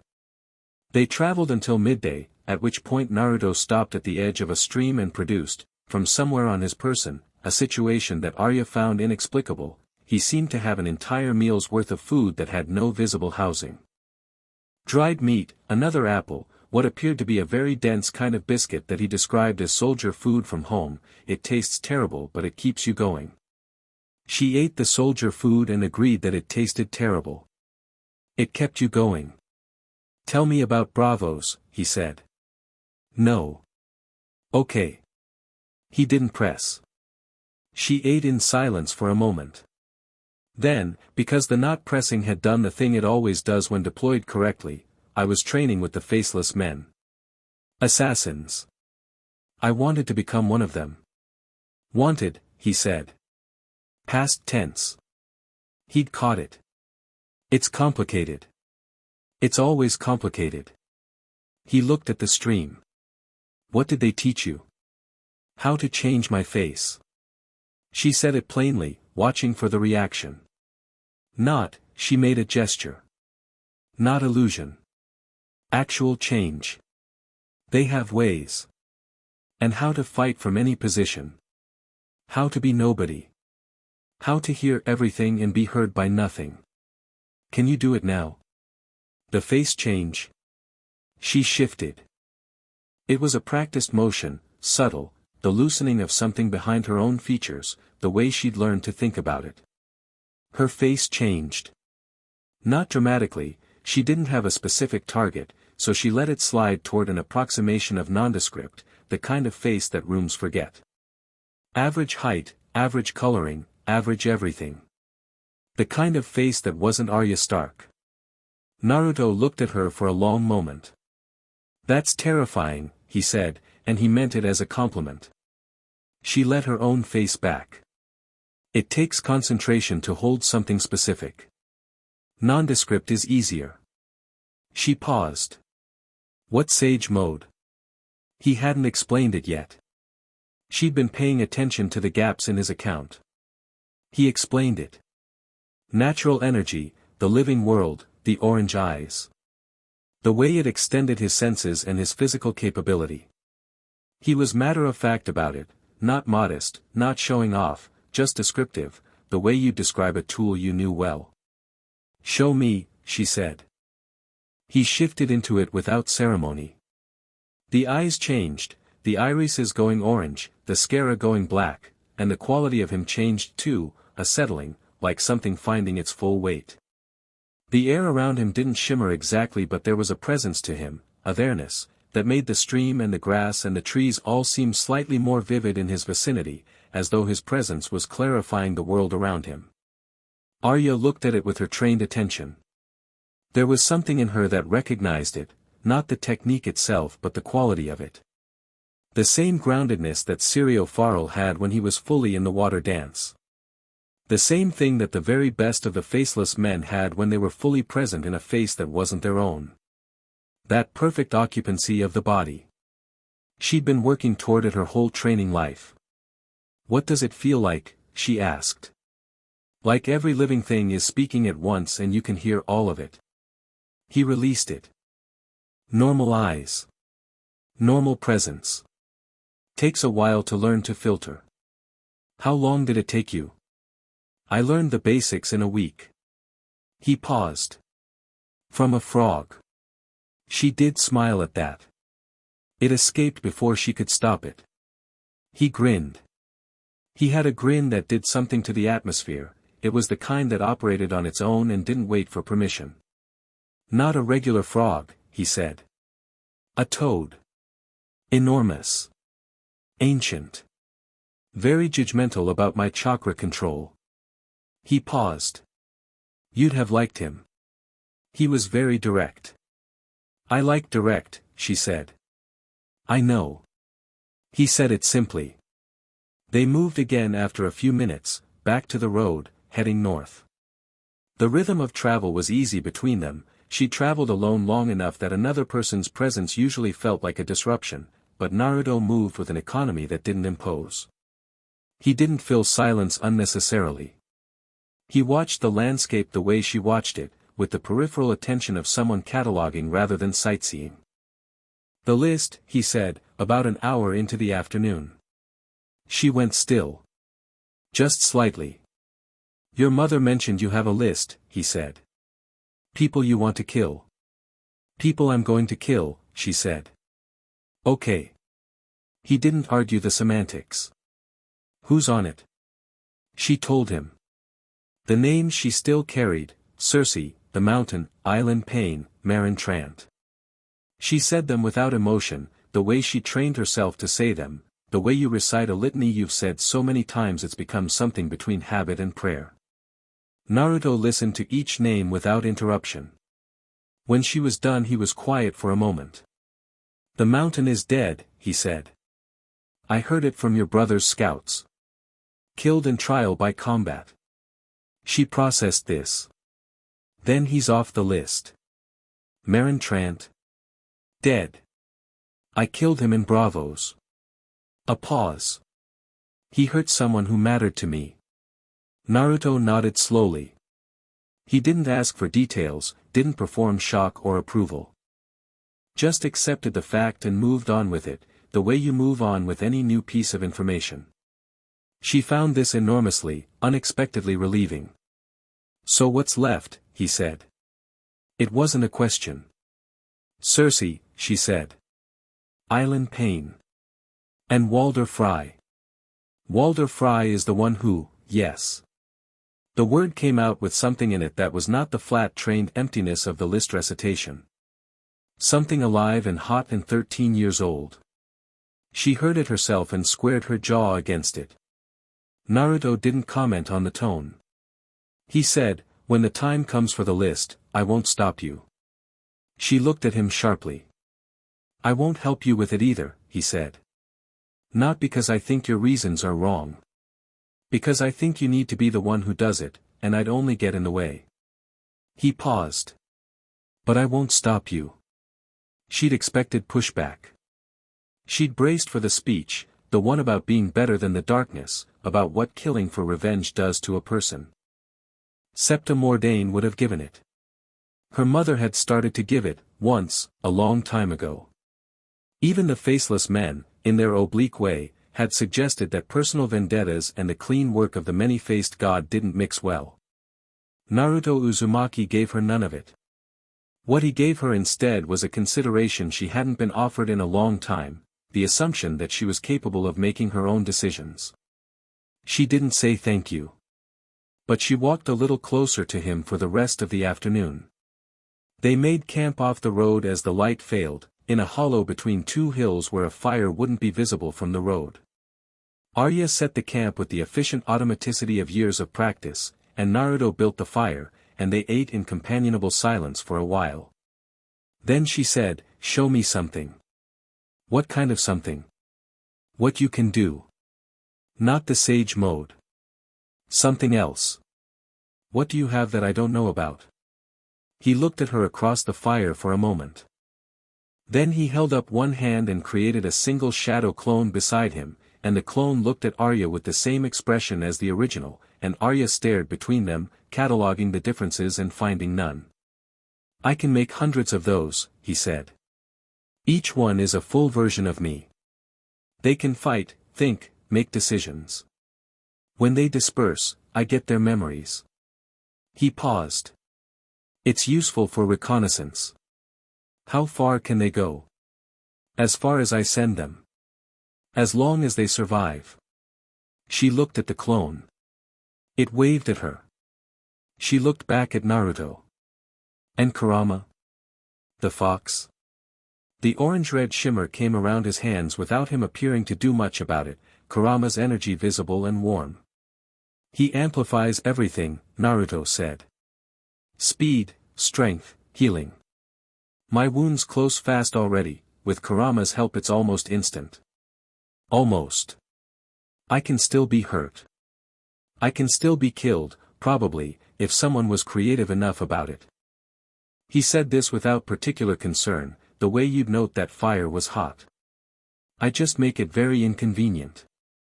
"What about the resurrections?" His expression shifted fractionally. "What about them? Can you do more?" "Yes." "How many?" He was quiet for a moment. Long enough that she understood it wasn't a question he was going to answer with a number. "As many as I'm willing to pay for," he said. She thought about this. "Who else could you bring back?" "From my family." The fire between them was quiet for a moment. "Your father died months ago," Naruto said carefully. "Too long. The spark, the thing I reach for, it dissipates. I can't reach something that's been gone that long." He held her gaze. "I'm sorry about that. I know it's not what you wanted to hear." She looked at the fire. Her throat worked once. "And Bran? Rickon?" "Robb doesn't think they're actually dead," Naruto said. "He thinks Theon Greyjoy faked it. We're going to find out." Something loosened in her chest. Just slightly. Robb didn't say that to make you feel better, she said. It wasn't a question. No. He said it because it was his actual analysis. He paused. He's not a person who gives comfort at the expense of accuracy. No, she said. He never was. She turned the fire over with a stick. What's he like? Now. After. Naruto thought about it. Clearer, he said. Like something burned off. He's still himself, still has the same quality of paying attention to everything. But before, there was some part of him that was weighing options, measuring risk, looking for the version of the path that didn't require everything. He paused. That part is gone. That part was survival instinct, Arya said. Yeah. He looked at her. He doesn't have it anymore. He's going to do what needs to be done regardless of the cost. He paused. That's going to be brilliant and it's going to be terrifying, depending on the day. Arya absorbed this. She was building a picture of her brother from Naruto's descriptions the way she'd learned to build pictures from fragments, not the whole, never the whole from one source, but enough pieces to get the shape. And mother, she said. Fiercer, he said simply. Grief burns off softness. She's still herself, still that specific kind of care she has. I can feel it when she talks about you, about all of you, it's like bedrock. But the diplomatic patience she probably had before, the willingness to absorb things and manage around them, that's gone too. She sees the board clearly and she doesn't pretend she doesn't. Arya said nothing for a moment. She talked about me for 3 hours, she said. About all of you. He paused. More about you than the others, though. Not sad, excited. Like you were the one she couldn't predict and couldn't stop loving specifically because of that. The fire cracked. A log shifted. The hollow around them was very quiet. I thought she wanted me to be Sansa, Arya said. It came out flatter than she intended. She wanted you to be safe, Naruto said. There's a difference. He looked at her directly. I think she's figured out that those aren't the same thing and that she spent a while confusing them. Arya looked into the fire for a long time. Then she looked at Naruto. How do you know all of that from 3 hours of conversation? I pay attention. He shrugged. And people tell you more than they mean to when they're telling you about someone they love. She studied him. Who do you love like that? He didn't answer immediately, and the pause had a texture, not avoidance, more like someone actually going through a list and being honest about it. Lot of people, he said. Most of them in a world I can't get back to. He paused. Which is fine. I'll get back eventually. For now, he gestured broadly at the night around them. There's work to do here. She recognized the mechanism. She used the same one. There is work to do as a place to put everything that hurt too much to look at directly. She didn't call it out, because it would have been hypocritical, and also because she respected it. I want to see what else you can do, she said, pulling the conversation back to solid ground. Tomorrow. Before we reach the column. Why before we reach the column? Because when there are people watching, everyone performs. She met his eyes. I want to see the real thing. He looked at her with an expression that was reading her the way she'd read him, that genuine attention, the full presence thing that made people feel simultaneously seen and unsettled. Then he said, okay. They were 3 miles from the Stark column when they found the Lannister company. 12 soldiers, armored, mounted, bearing Lannister gold and scarlet and the specific posture of men on an active mission rather than a patrol. They were moving south on the road that intersected with Naruto and Arya's path at a crossroads about half a mile ahead. Naruto spotted them with his chakra sense before they were visible, put his hand out to stop Arya, said quietly, 12 riders. Armed. Lannister sigil. Moving fast. Arya had her hood up before he finished the sentence, her face shifting to the nondescript. She didn't choose a target, just let her own features soften into unremarkability. Naruto watched it happen with a kind of focused appreciation. "I'll handle them," he said. "We'll handle them," she said. He looked at her sideways. "You said tomorrow for the demonstration," she said. "It's tomorrow." The riders came to the crossroads at a canter and found Naruto standing in the middle of it, alone, apparently, one hand in his jacket pocket. They pulled up hard, horses tossing their heads, and the leader, a captain from the look of his armor, silver detailing on Lannister gold, stood up in his stirrups. "You there. Stand aside. Where are you headed?" Naruto asked. "That's no concern of, I'm going to need to know," Naruto said pleasantly. "Roads closed otherwise." The captain's hand went to his sword. "There are 12 of us. I can count." Naruto looked at them all, going face to face along the line of mounted men. "The road is closed. Turn around and go home and tell whoever sent you that this route isn't available." "Seize him," the captain said. 3 men dismounted. They were professional soldiers, controlled, measured, weapons drawn without rushing.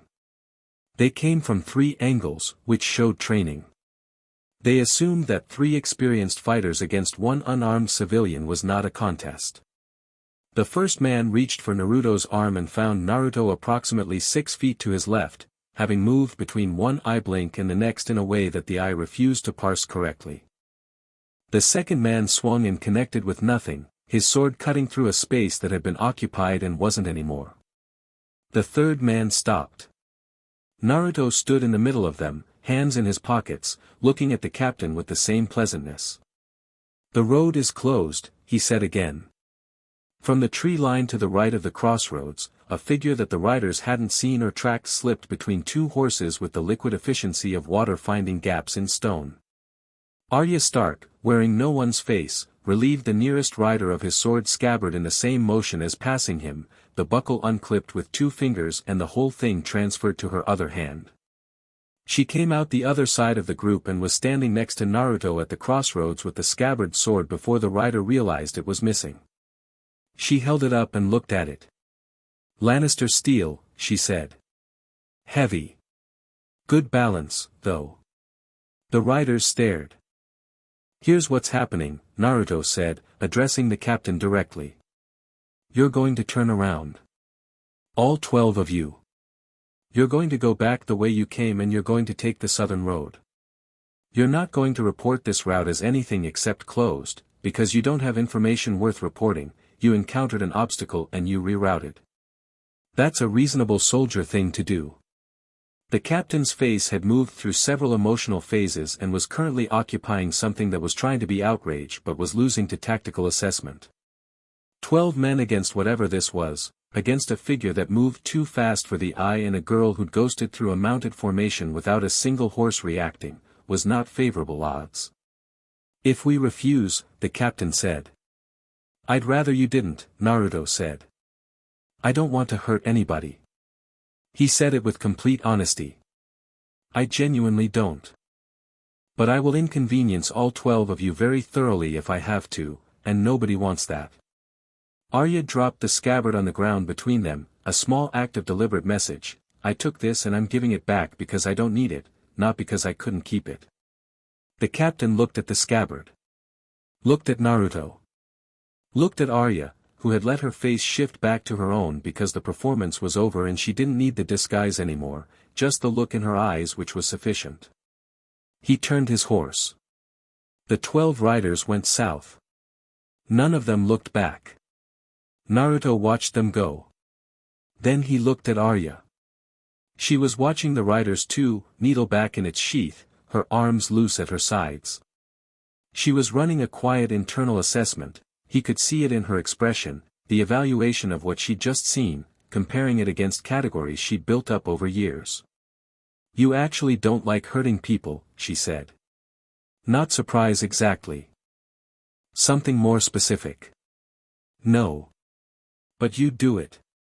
If it was necessary." He started walking north. The difference is it's never my preference. She fell into step. The faceless men say attachment to specific outcomes makes you inflexible. The faceless men sound like they've been thinking about killing for so long they forgot why it matters whether people live or die. He glanced at her. No offense to your training. She was quiet for a moment. Then, the man who trained me there, he was like you. A little. He had that quality. She paused, and the pause cost her something. He's dead. Because of me. Naruto looked at her sidelong. I killed someone he wanted to live. Someone from my list. Her jaw worked. He took my eyes as punishment. He took your eyes.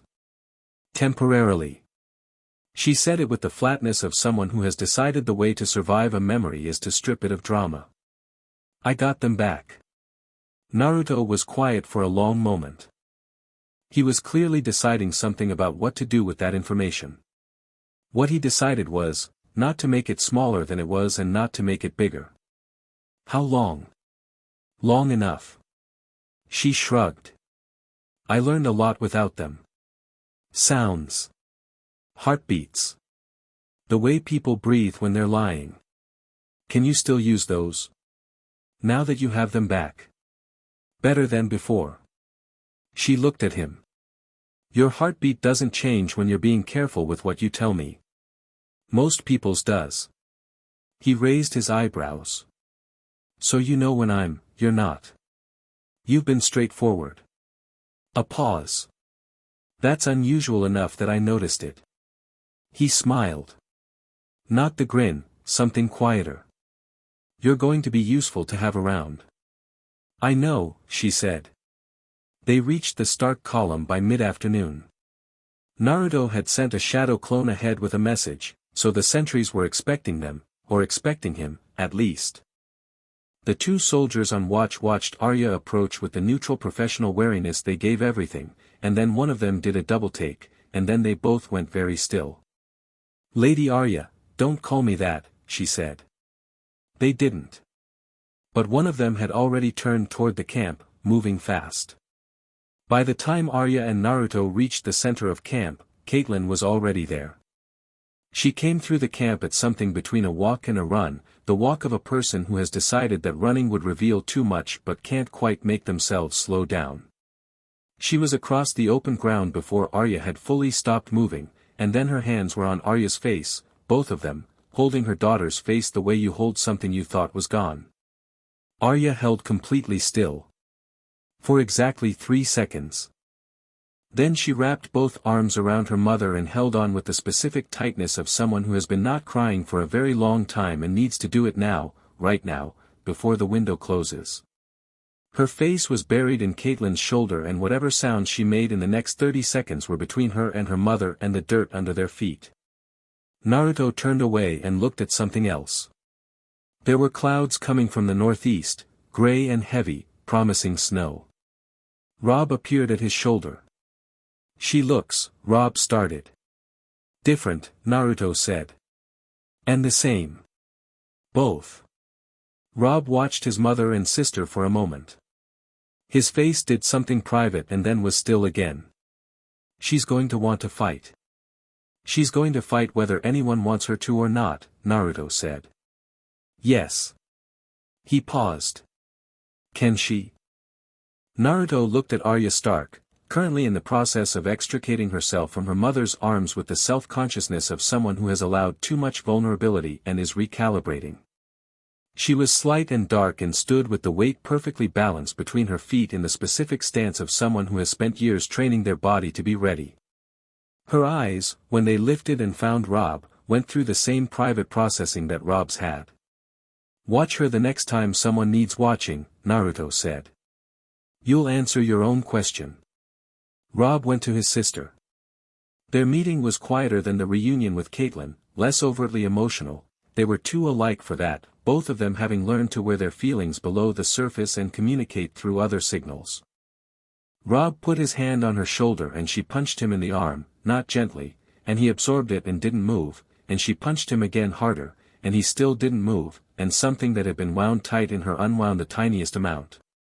That evening they sat around the main fire, Robb, Catelyn, Arya, Howland Reed who had traveled with the column, Reynauld, Tywin, Naruto, and the shape of the group was different from the previous nights.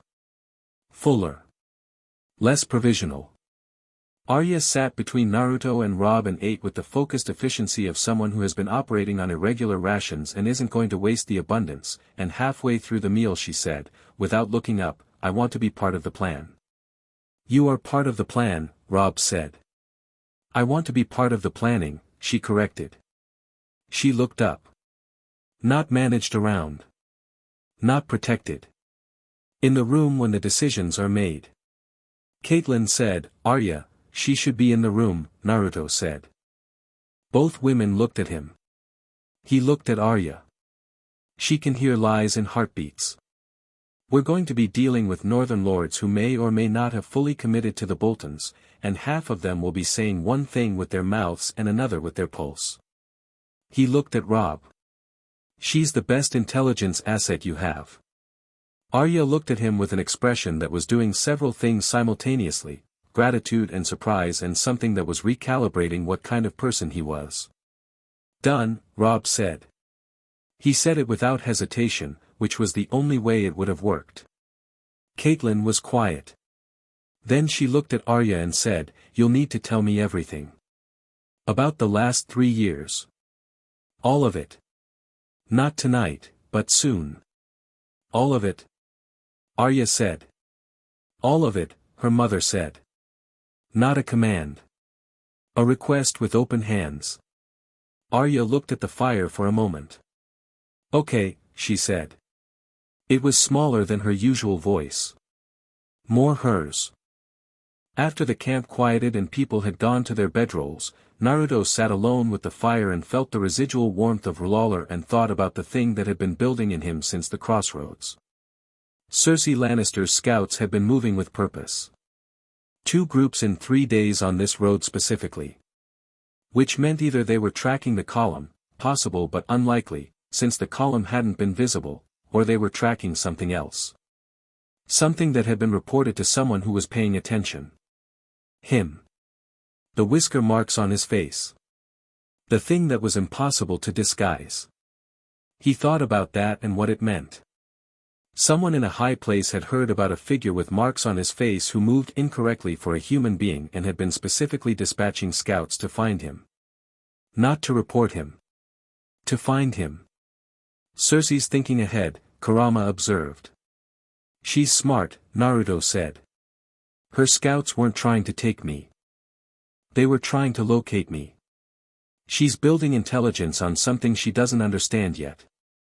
"Smart is dangerous," Kurama said.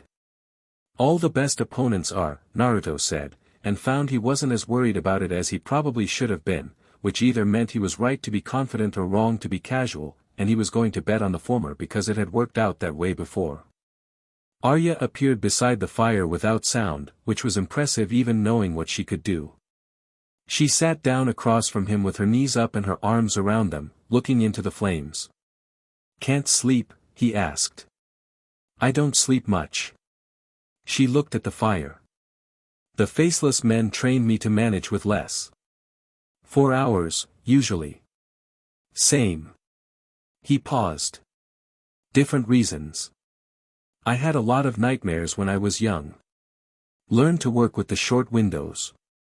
He looked at her. "Better now." "Mine are better too," she said. She paused. "Mostly."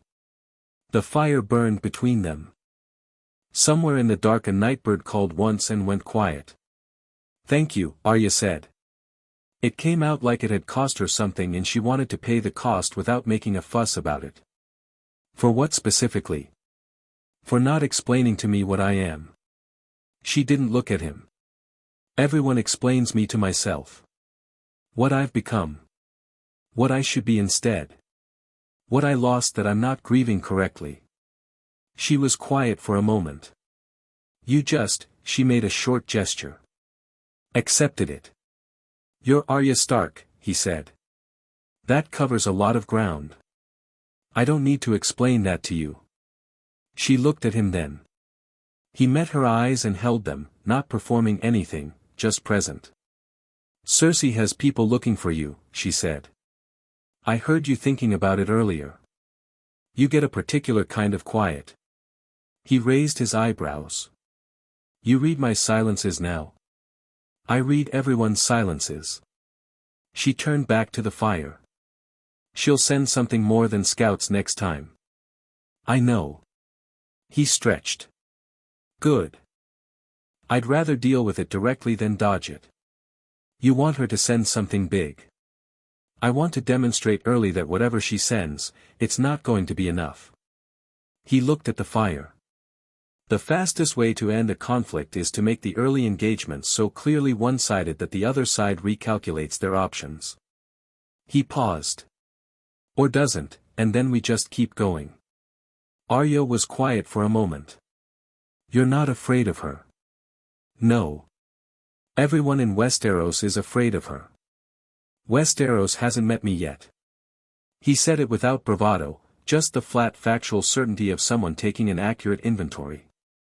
She's smart and she's ruthless and she has resources and she loves her children in a way that makes her both stronger and more dangerous. He paused. All of that is real. None of it means she can't be beaten.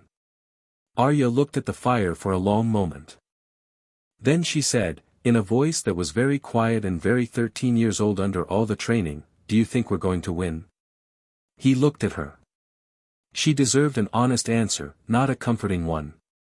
I think the outcome of this is going to depend on people doing things that cost them, he said. And I think the Starks are capable of paying those costs. And I think, he paused. I think the North is worth saving. And when something is worth saving, I don't lose. She looked at him sidelong. That's extremely arrogant. Probably, he said. But I've been saying it since I was 12 and the scoreboard has been favorable. The nightbird called again, further away. The fire cracked and settled. I'm going to kill Walder Frey, Arya said. I know, Naruto said. Before we take Winterfell. He needs to go first. She was looking into the flames with an expression that was very still. The twins are on the way north. He'll think we're running scared. He won't expect us to double back. Naruto looked at her. The plan had the shape of something she'd been carrying for a while, turned over many times in the dark of many nights, refined from raw rage into something with edges and angles. It was good. It was actually very good. Talk to Robb about it, he said. Robb will try to manage it. Maybe, Naruto said. But he's smarter than that now. And he deserves to be in the conversation. He met her eyes. You're not alone anymore, Arya. You don't have to carry the list by yourself. She held his gaze. Something moved in her expression, not agreement exactly. More like the very beginning of considering the possibility of agreement, which from Arya Stark was a significant concession. Fine, she said. She stood and went back to her bedroll without fanfare. Naruto sat with the fire until it burned low and the stars wheeled overhead and the camp breathed around him in its 300 separate rhythms. He felt Lawler warm and present at the edge of his awareness. He felt Kurama watchful. He felt the north ahead of them, patient and cold and waiting. He felt the cost of the two resurrections, settled into him now like a bruise that didn't quite ache yet but was present and aware and honest. He was going to need to be more careful about the next one. Not reluctant, careful. There was a difference, and Robb had given it to him on the second day, the word that mattered, needs. The next resurrection would be someone who needed to come back. Not someone he could save because he had the power to. Someone whose return was specifically required by what was coming. He had an idea, already forming, about who that might be. He didn't say it out loud. He filed it with the rest of the things that were in motion, the threads he was watching converge, the shape of the story assembling itself in ways he could feel the outline of even if he couldn't see the end. Snow had begun to fall by the time he went to sleep. Light and early and very clean, settling on the camp without sound, covering the mud and the wear of travel and the evidence of a hard season with something new and white and temporary. Winter was here. But so were the Starks. Chapter 4, The Wall and the Wolf. The wall was wrong. Naruto felt it 3 miles out, a pressure against his chakra sense that wasn't hostile exactly, more like the feeling of walking towards something so large that the air around it had changed character.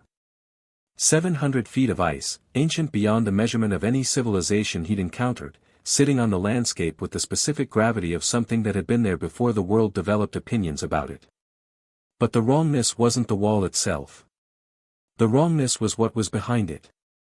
He'd felt cold chakra before, in the land of water, in high mountain terrain, in the particular stillness of deep winter.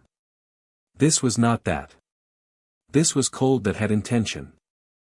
Cold that moved with the specific purposefulness of something alive and very old and entirely indifferent to whether the things in its path survived the encounter. It pressed through the wall like sound through stone, muffled, attenuated, but present. Unmistakably present. Kurama said nothing. The fox was very still, which was its version of paying maximum attention. You feel that? Naruto said quietly. I felt it 2 miles ago, Kurama said. I didn't want to alarm you.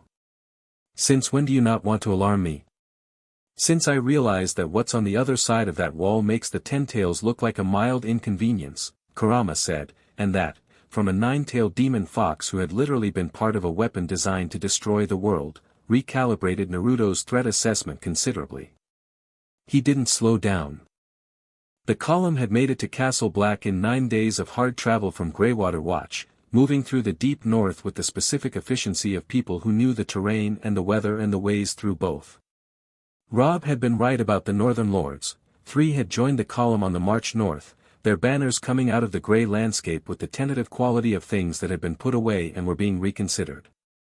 House Mormont's representative had been a girl of 13 called Lyanna, who was approximately 40% shorter than she needed to be to have the confidence she carried, and who had looked at Naruto for exactly 2 seconds before saying, "You're the one who brought them back," in a voice that was pure northern bedrock, and then had shaken his hand like closing a deal. He liked her immediately. Castle Black from a distance was the right word for it, black, against the blinding white of the wall rising behind it, a collection of structures that looked functional rather than defensive, built for the specific purpose of housing a garrison and not for anything else. From half a mile out Naruto could count the men on the wall's top, tiny against that impossible height, and the count was too low. Whatever Castle Black was supposed to hold, it wasn't holding it. How many men should be here? He asked Robb, walking beside him at the column's head. 10,000, in the old days, Robb said. He was looking at the wall with an expression that was controlled but had something in it Naruto had learned to read over 9 days, the Stark response to things that mattered, a kind of focused stillness. They have a few hundred now. Maybe less. And they've been sending ravens. That nobody read. Naruto thought about that. About a few hundred men holding a 700-foot wall against something that made Kurama go still, and sending letters that nobody in the south was reading, and doing it anyway because what was the alternative? He thought about a 12-year-old boy who'd been told to guard the bridge at the Valley of the End and had done it until he died. They're going to be difficult about us arriving, he said. The Night's Watch takes no sides in the wars of the realm, Robb said. So they'll be principled about being difficult. John is here, Robb said. He'll smooth it.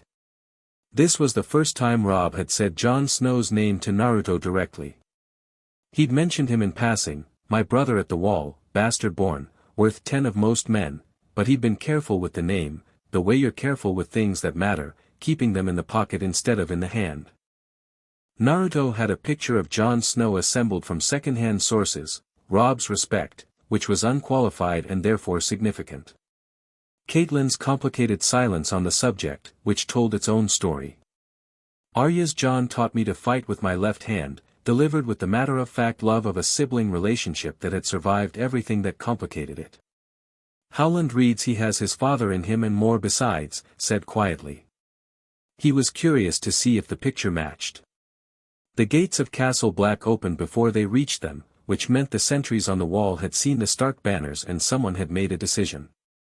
The decision-maker was standing just inside the gate when they rode through, a man in his early 20s, dark-haired and dark-eyed, in the black of the Night's Watch, with a large grey direwolf sitting at his heel. The wolf looked at Naruto. Naruto looked at the wolf. Ghost's red eyes were the color of fresh fire and held an intelligence that was immediately, obviously different from a regular animal's, the same way Grey Winds had, from the stories, the same way Nymeria's presence felt when Arya was dreaming her. Something old in a young body, something that knew. Naruto felt Kurama stir. Not aggressive. Interested. Wolf, Kurama said. I can see that. Old. Older than it looks. A pause. It likes you.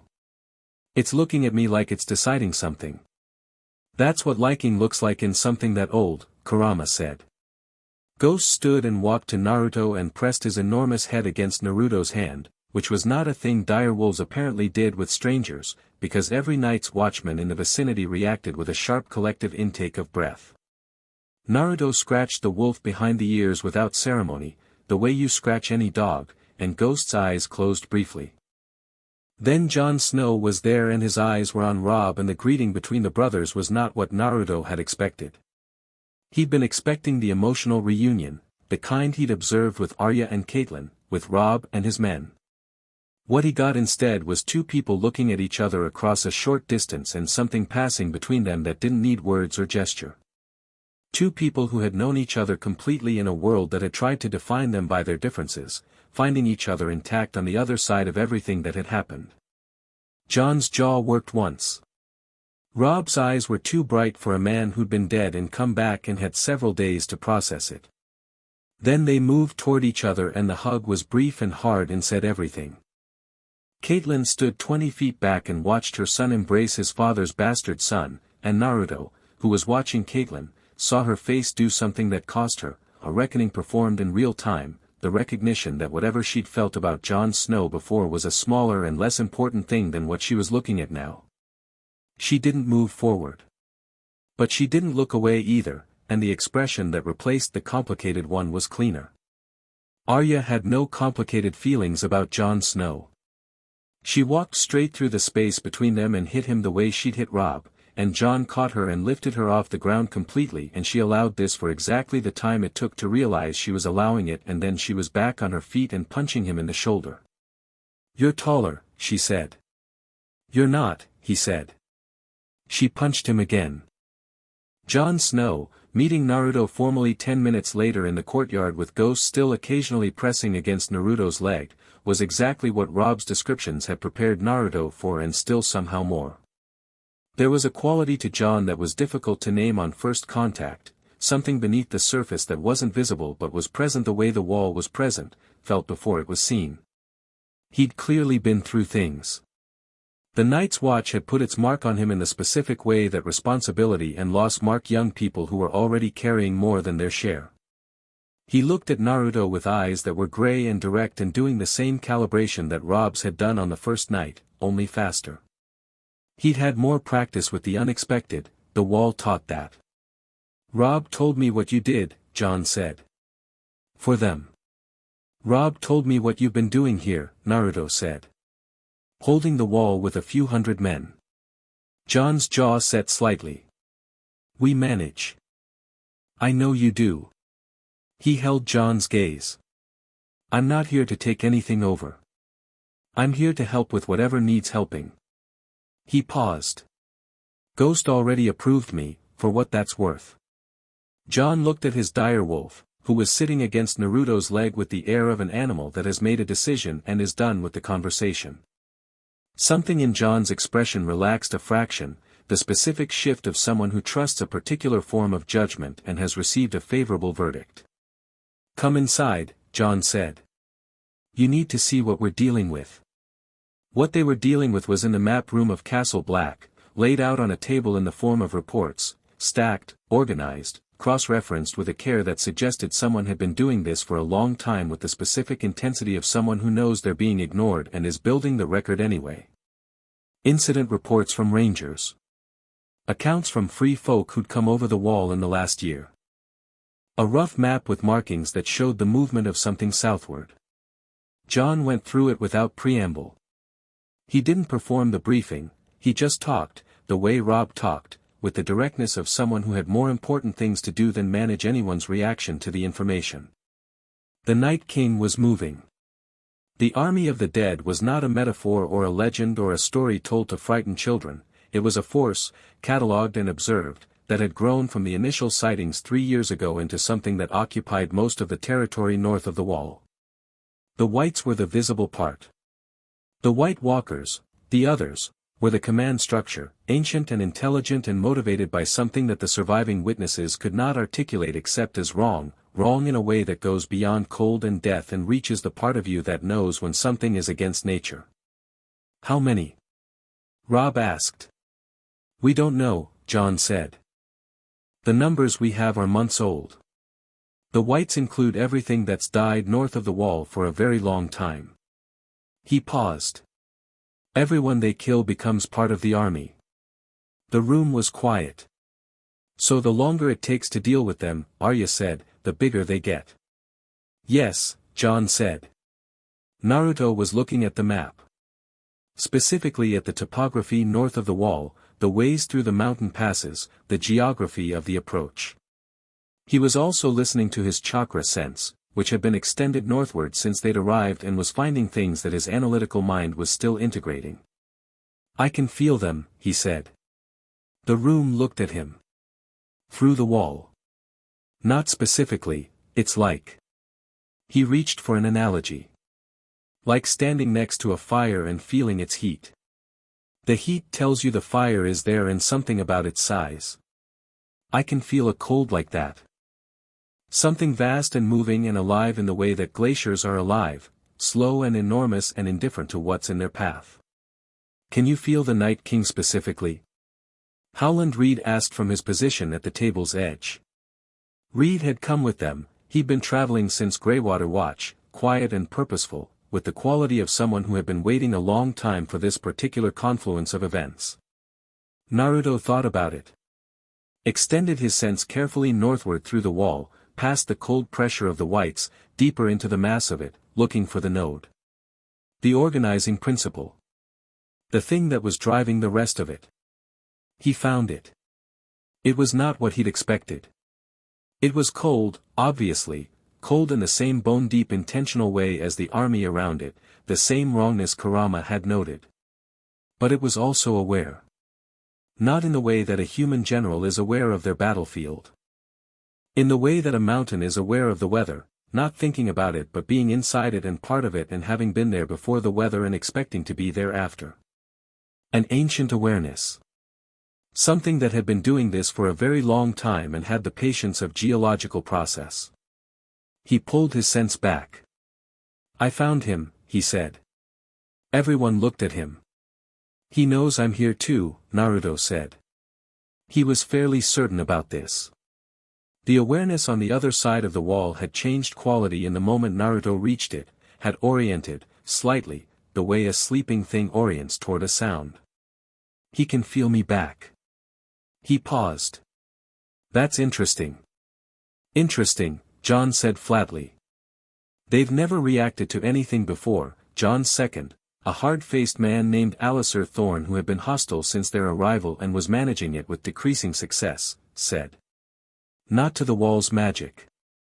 Not to dragon glass. They've been moving south regardless of any obstacle. None of those obstacles could feel them back, Naruto said.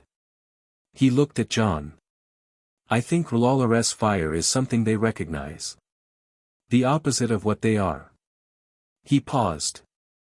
It's either going to make them more careful or it's going to accelerate their timeline. Which? Robb said. I don't know yet, Naruto admitted. But we'll find out soon, because they know we're here now. He looked around the table. So. Tell me everything about dragon glass and fire and what's actually killed them before. Not the theory. What's been observed. Jon told him. The dragon glass, obsidian, volcanic glass, which killed the White Walkers when it touched them, not the whites but the commanders. Fire killed the whites. Valyrian steel, for reasons no one fully understood, also killed the White Walkers. The wall's magic was old and deep and had held them back for 8,000 years but was feeling strain that the rangers reported as a physical sensation near the top, a pressure, like something pushing. Dragonglass, Naruto said. Where is it? Dragonstone, Jon said. An island in the south. It's built on a mountain of it. A pause. Currently in the possession of Daenerys Targaryen, who arrived from Essos 3 months ago with 3 dragons and an army. The table absorbed this. I know about the Targaryens, Robb said. His voice was careful. She has a claim. She has 3 dragons, Jon said, which was a different thing from a claim. Is she an ally? Naruto asked. Unknown, Jon said. She's been. He paused, choosing the word carefully. Cautious. About engaging with northern politics. She has her own agenda. She needs to understand what's coming, Naruto said. The dragons are the most significant military asset against the Night King, fire on that scale, mobile and directed, he stopped. But that's a conversation for later. Right now I want to see the wall. Jon took him up. The lift was a wooden platform on ropes that ascended the wall's face in a creaking, tilting way that suggested the mechanism had been designed at a time when the budget for wall maintenance had been more robust. Naruto rode it up without holding on, standing in the middle of the platform with his hands in his pockets while Jon held the rope and watched him. You're not afraid of heights, Jon said. Fell off worse things than this, Naruto said. At the top of the wall the wind hit them immediately, a flat northern wind that was not violent but was absolute, the kind that didn't care whether it was welcomed. The view from 700 feet was staggering in all directions, south, the deep green-gray of the northern forest stretching to the horizon, north, the haunted forest and then beyond it the vast whiteness of the territory the Night King owned, and somewhere out there in that white the presence Naruto had felt from below, patient and enormous. He stood at the wall's edge and looked north and opened his chakra sense wide. The army of the dead was further than visual distance. Maybe 20 miles. Maybe more. He couldn't put precise numbers on it because his chakra sense mapped life and these things were in between, not alive, not fully dead, something that occupied a position his perceptions didn't have a category for. He felt them as a mass, a vast cold mass, moving like water moves, slow and pervasive and finding every low point in the landscape. Jon stood beside him, looking north with the expression of someone who had been looking north for a very long time. How long have you been carrying this? Naruto asked. Which part of it? All of it. Jon was quiet for a moment. The wind moved between them. Since I was 16, he said. I came here thinking it was an adventure. Ended up understanding what the watch was actually for. A pause. Nobody believed us. I believe you, Naruto said. I know. Jon looked at him sideways. Robb does too. He believed me before this. He stopped. Had his own war, Naruto said. Yes. Jon turned back to the north. He was right to fight his war. And I was right to stay here. We were both right and we couldn't both be, he made a gesture that encompassed the specific tragedy of competing necessities. That's the problem with the world, Naruto said. It never arranges the crises to not overlap. He looked at Jon. You died, didn't you? Jon went still. Not surprise, exactly, more like the careful stillness of a man who has been carrying a specific secret and feels the weight of it recognized by someone who shouldn't know it. What makes you say that? Robb, Naruto said. He has a quality, like something burned off, I told Arya. Something that wasn't there before. He looked at Jon. You have the same quality. Different circumstances, different burn. But the same, he touched his own chest briefly. Same clarity where there used to be weight. Jon looked at the north for a long time. The wind picked up for a moment and then settled. My own men killed me, he said. It came out flat and factual, the way things come out when they've been understood so thoroughly they no longer have the power to wound. Mutiny. I let the free folk through the wall, 100,000 of them, fleeing the Night King. The watch thought it was treason. He paused. A red priestess brought me back. Melisandre. How long were you dead? A day. Did it feel like anything? Jon looked at him sharply. It was a question no one had asked. Nothing, he said. Absolute nothing. Not dark or cold or quiet. Just, he shook his head. Not. Naruto absorbed this. His own resurrections were different, he gave the life spark back to people who still had one. What Melisandre had done was something else, presumably similar in mechanism but different in source. R'hllor operating through a different instrument. She's here. Naruto said. She was. Jon's jaw worked. She's gone south. After, he paused. She was wrong about some things. Significantly wrong. She left. Naruto thought about the shape of what Melisandre was, a woman whose faith had been her entire architecture, whose certainty had driven her to terrible things, who was now somewhere in the south carrying the wreckage of a belief system that had been cracked open. He thought he'd find her eventually. There were things to say. The wall is going to fall, Jon said. He said it the way Robb said necessary terrible things, plainly, without dressing it up. Not today. But it's going to fall. The magic in it is old and it's been under pressure for 100 years and the Night King has something, he paused. One of the free folk who came through. A boy. He was marked. By the Night King, touched. The old man who raised him, Ben-Jen, my uncle, he said the mark could undo the wall's magic. He paused. We saved the boy. But the mark existed. Bran, said a voice. They both looked. Howland Reed had come up on the lift without either of them hearing him, which was something Naruto added to his growing list of things about Reed that warranted quiet attention. It was Bran Stark, Reed said, coming to stand beside them on the wall's edge with the calm of a man completely indifferent to the 700-foot drop. Wasn't it? Jon's face did something complicated.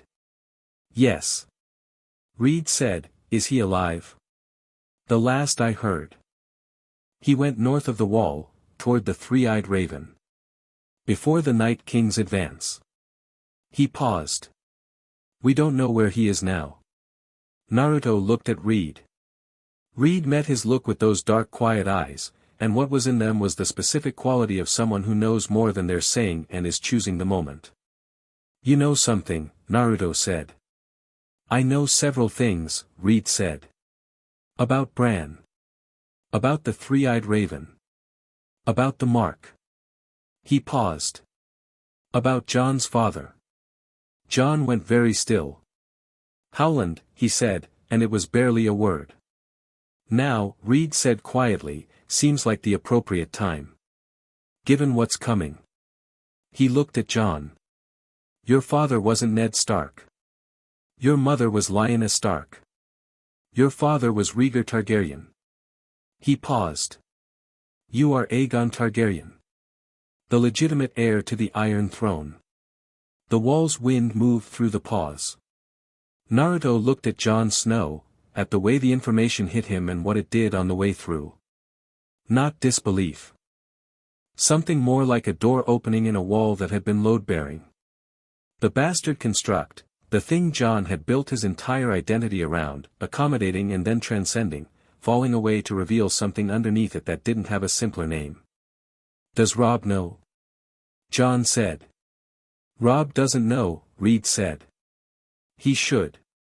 But I wanted you to hear it first. He paused. Your father was not a villain. He loved your mother. She chose him. He paused again. Ned kept the secret to protect you. He kept it for 17 years. Jon turned to face north again. His hands were on the wall's edge, pressing against the ice. His jaw was tight and his eyes were very still in the way that eyes go still when there is too much to process and the body is managing the intake carefully. Naruto said nothing.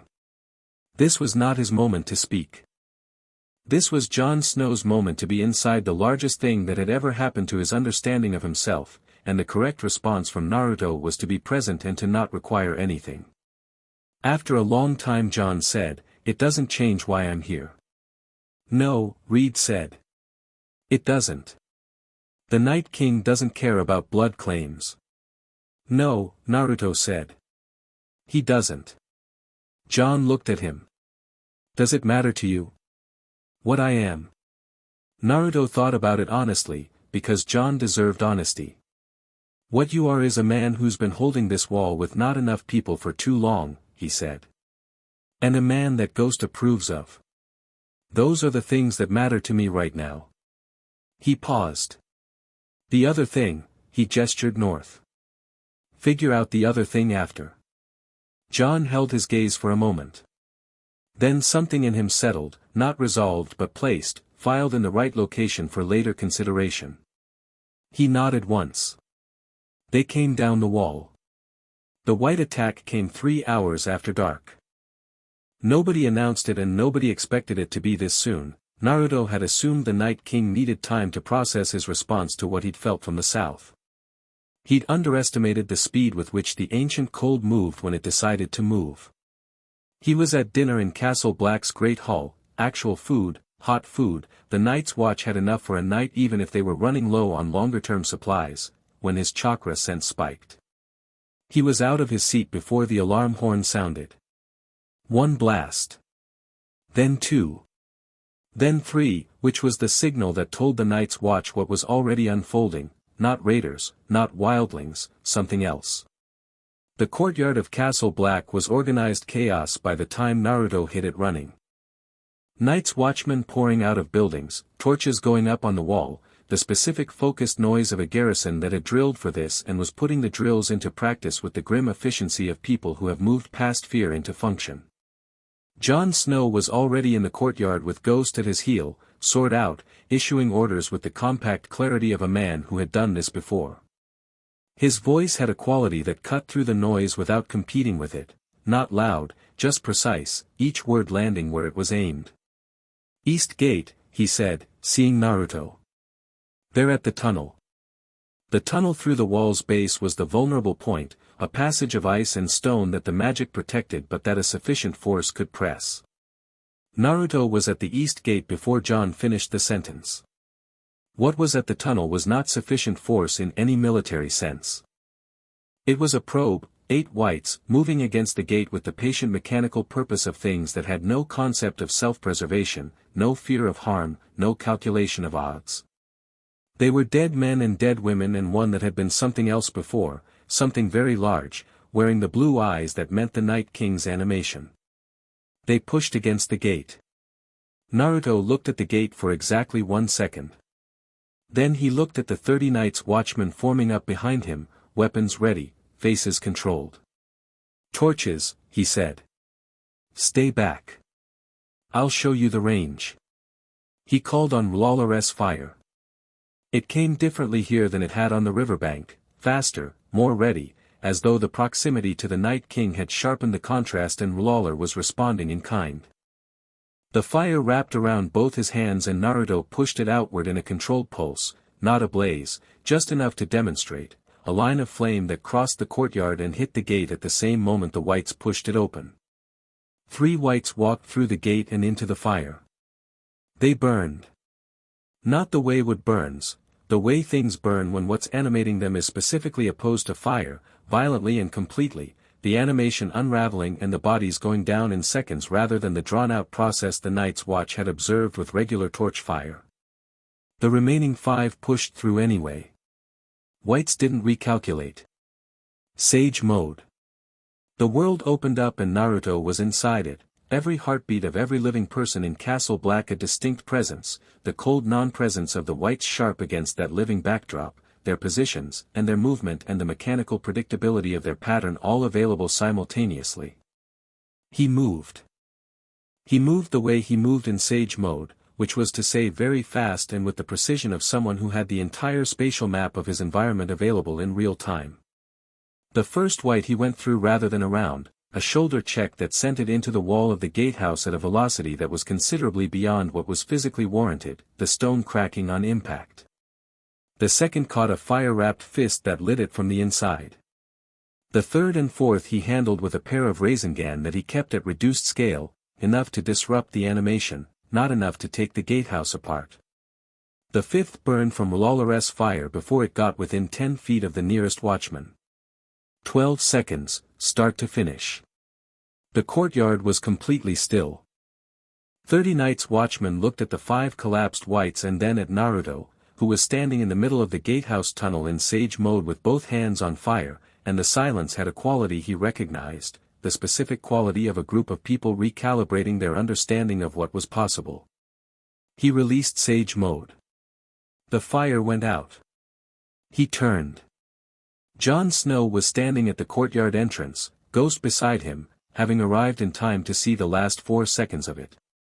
His expression was doing several things at once and settling on something that was not quite what Naruto had expected from a man who'd been at the wall for years dealing with the undead.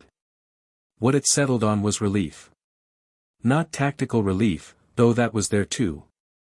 Something deeper. The relief of a man who has been carrying a weight alone for a long time and has just felt someone else put their hands on it. More. Jon said. Naruto's chakra sense was already checking. Not tonight.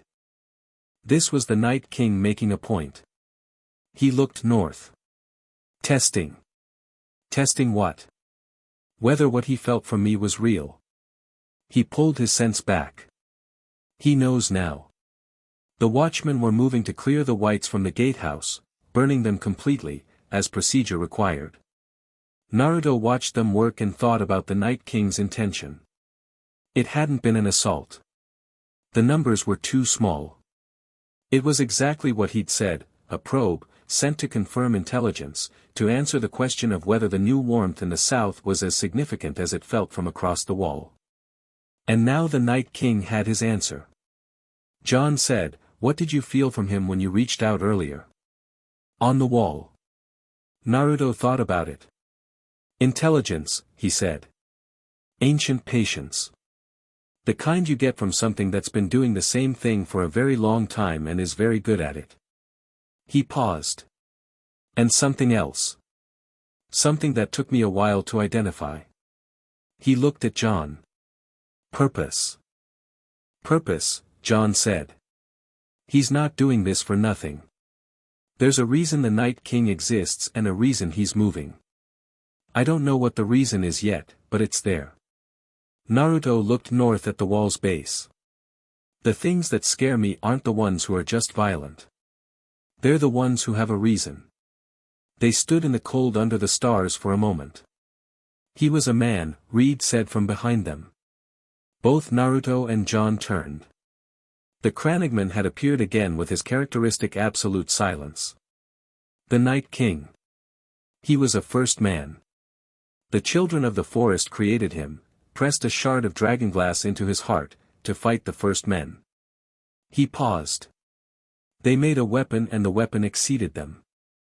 He became what they needed him to be, Naruto said. Yes. And then he became more. Reed paused. The purpose you feel, it isn't conquest. It isn't evil in any way that has a simple name. He looked at the wall. He wants to end the cycle. The long summer, the long winter, the constant wars, the brief light between the darks. He paused. He wants permanent winter. Not out of cruelty. Out of a kind of resolution. An ending he believes would be mercy. The quiet after this was cold and large. That's worse, Arya said. She had appeared, as she did, from nowhere, standing at the courtyard's edge with Ghost now pressed against her leg the way the dire wolf had been against Naruto's. She and Ghost had apparently reached an immediate understanding that Naruto noted with approval. It's much worse, Jon said. He looked at his sister. When did you? I followed when the horn sounded, she said. I was in the rafters for the last 5 minutes. She looked at Naruto. You moved faster in sage mode than I've ever seen anything move. Did I miss anything at the gate? He asked her. Their movement pattern, she said immediately. They always take the most direct path. They don't adapt. They don't read you and adjust. They just push forward. She paused. That's a significant tactical limitation. Against everything except numbers, Naruto said. Yes, she said. Against everything except numbers. John looked between them, two people who had known each other for 3 weeks talking about combat tactics with the shorthand of partners who'd been in things together. His expression was assessing and then resigned in the mildly exasperated way of someone watching two very dangerous individuals form a natural alliance. They went inside. Robb was already in the map room with Catelyn and Reed, the table reconfigured into a war council, the incident at the gate having shifted the timeline of certain decisions. Robb had his hands flat on the table and he was looking at the map with the expression Naruto had come to associate with him working through the geometry of a problem. John sat down. Ghost lay under the table, his red eyes half open. They know we're here, Robb said. He knows, Naruto said. The Night King specifically. He probed tonight to confirm. What does that mean for our timeline? Naruto looked at John. John said, it means the passive approach is finished. He'll accelerate now that he knows what we have. Then we don't wait, Robb said. He looked up. Winterfell first. We retake it, we consolidate the north. Then the wall, full northern force, not a garrison. He looked at Naruto. Can you take Winterfell? Not alone and not without your people having ground to hold when it's done, Naruto said. But yes. Then we plan the assault tonight. He looked at John. I need you with us. Whatever the watch says about sides, you're a Stark. He paused, and something in his voice changed slightly, something that didn't know yet what it knew about John's parentage but could feel its shape in the room. You're my brother. John looked at Reed. Reed said nothing. This was John's choice, and the Crannogman understood exactly how much space to give a choice. John looked at Robb. I'm with you, he said. Robb nodded once. Catelyn looked at John for the first time in the evening, looked directly at him, holding his eyes, and said nothing, but what passed between them was something that had been held in tension for a very long time and was in the process of being released. Naruto felt Lawler's warmth in his chest and thought about the shape of what was assembling.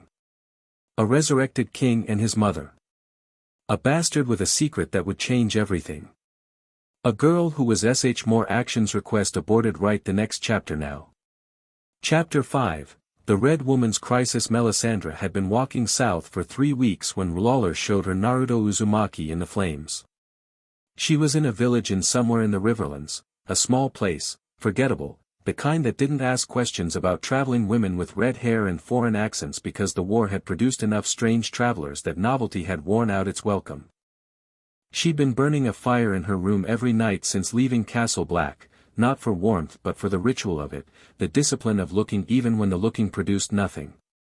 Even when the flames showed her only flame. Lawler had been quiet since Jon Snow came back to life and she'd been forced to acknowledge, with the specific agony of a woman whose certainty had been her entire identity, that she had been wrong. Not about the Lord of Light, she had never doubted the god. About herself. About the errors of interpretation that come when a devoted instrument decides it understands the craftsman's intention. She had burned a boy. A young innocent boy named Shireen, and the fire had not brought the victory she'd been promised, and Stannis Baratheon had died in the snow, and Jon Snow had come back from the dead without her being certain she could do it, and she had done it anyway because there was nothing left to lose and the fire had answered. She stared into the flames every night and she said, I was wrong. Tell me what is right. On the 22nd night the flames showed her something that had no category in her theology. He was blond and young and marked on his face like something between a beast and a blessing, and he stood in sage mode on a wall she recognized from her visions of ice and death with fire literally in his hands, not the careful controlled fire of a red priest, not the borrowed fire of a prayer, his fire, natural, woven into him, and R'hllor's warmth moving through it the way a river moves through channels that were made for it. She sat forward. The flames showed her more. A field in the riverlands, a dead woman on the riverbank, the fire on the water. 2 dead Starks breathing. The boy walking north with the girl who wore faces like other people wore cloaks. The wall. The probe from the dead and the 12 seconds and the courtyard silence. The flames showed her his eyes in sage mode. She sat back. She had spent 40 years reading the fires of R'hllor. She had seen great men and false men and men who burned briefly and men who burned long. She had seen Azor Ahai reborn in a dozen faces and been wrong about all of them, and she had thought, after Jon Snow, after the resurrection that had finally proven the Lord of Light's specific investment in the wall, that she understood the shape of the chosen. The prince that was promised. The one who would stand against the darkness and whose fire would drive back the long night. She had thought it was Jon Snow, and the evidence was not bad for that conclusion. The salt and smoke, the bleeding star, the waking of dragons. But the fire was showing her something that had no place in the prophecy she knew. It was showing her a boy from outside the world entirely, carrying R'hllor's fire in his hands alongside a power that had nothing to do with the Lord of Light and had been there first, and the fire was burning with the specific brightness that she associated with. She took a breath, with certainty. With the divine satisfaction of the right instrument being in the right place. R'hllor was not showing her a supporting player. R'hllor was not showing her a useful tool or a timely ally. R'hllor was showing her his chosen. And he was not in any prophecy she had ever read. She sat with this for a long time. The fire burned on her table, steady and gold, and the face of Naruto Uzumaki burned in it, and Melisandre of Ashai, who had been certain of everything for 40 years, felt the architecture of her certainty undergo a comprehensive structural review. Then she stood, put on her red robes, and started north. She reached them at the northern edge of the riverlands, 2 days before they crossed into the north proper, because she rode hard and R'hllor apparently smoothed the road for her in small ways, the right bridge intact, the right shortcut visible, the right weather holding. She arrived at the Stark column at dusk, alone on a red horse, the ruby at her throat catching the last light. The sentries stopped her immediately. She gave her name without pretense. Robb Stark came himself. He came with Jon at his shoulder and Arya at his other shoulder, which told her the family had reconstituted itself faster than anyone in the south believed, and the sight of the Stark children alive and together hit her with a force she hadn't prepared for. Her visions had shown her this possibility in fragmentary flashes, but the embodied reality of it was something different. Robb looked at her across the distance between them and his expression was not hostile. It was controlled, which was more dangerous than hostility and more revealing of actual intelligence. "Lady Melisandre," he said. "Your Grace." She inclined her head with the full formality of the title, and she meant it in a way she hadn't meant a royal title in a long time, not as political currency but as acknowledgement. He was a king. He was dead and back and was a king. "You've been moving north," he said. "For 2 weeks, my scouts say." She hadn't known about the scouts. She filed this. "I was shown something in the flames," she said. "Someone. Tell me what you were shown." She told him everything. She told it with the same directness she'd been trying to find in herself since Castle Black, the directness of someone who has decided that the managed presentation of information was a form of manipulation she no longer had the right to perform. She told him about the visions, about the boy with the whisker marks, about R'hllor's certainty that had come through the fire in a way that bypassed her own interpretation entirely. Robb listened to all of it. Jon listened beside him, grey eyes steady. Arya listened behind them with her arms crossed and her chin at the specific angle that Naruto had already learned to identify as "I'm assessing whether to trust this and I'm not done yet." When she finished, Robb said, "Where is Naruto?" At the head of the column, Arya said without looking away from Melisandre. "Get him." Arya went, which surprised Melisandre slightly. She'd expected the Stark girl to stay and watch. The willingness to be sent somewhere suggested a trust in Robb's judgment that had been built recently rather than assumed from family. Catelyn Stark appeared from the column while they waited, moving to stand at her son's right with the quiet authority of a woman who had reclaimed her position not through assertion but through simple, continuous competence. She looked at Melisandre. The ruby at Melisandre's throat felt warm. R'hllr's reminder of what it had been used for, what had been done in its vicinity on the night that Catelyn Stark had died, how the flame she now carried in her resurrected body was intertwined with things Melisandre had either done or failed to prevent. "My lady," Melisandre said. She meant it to carry the weight it carried. I was responsible for things that, I know what you were responsible for," Catelyn said. Her voice was even. "We will discuss it. Not tonight." The firmness of "not tonight" was more significant than the promise of "we will discuss." It meant she was managing the conversation into a shape that served the current objective rather than her own grief or anger, and that was not the action of someone consumed by either. Naruto arrived with Arya 3 minutes later. He came down the column at his usual pace, which Melisandre had seen in the flames but which was different in person, the ease of it, the total absence of self-consciousness. He was younger than he'd seemed in the visions, somehow. Not younger in age but in presentation, he had a quality that was direct and open the way young things are before the world teaches them to manage their surfaces. He saw her and stopped walking. She felt the moment he identified her. She could tell from the slight shift in his expression, the recalibration, the assessment running.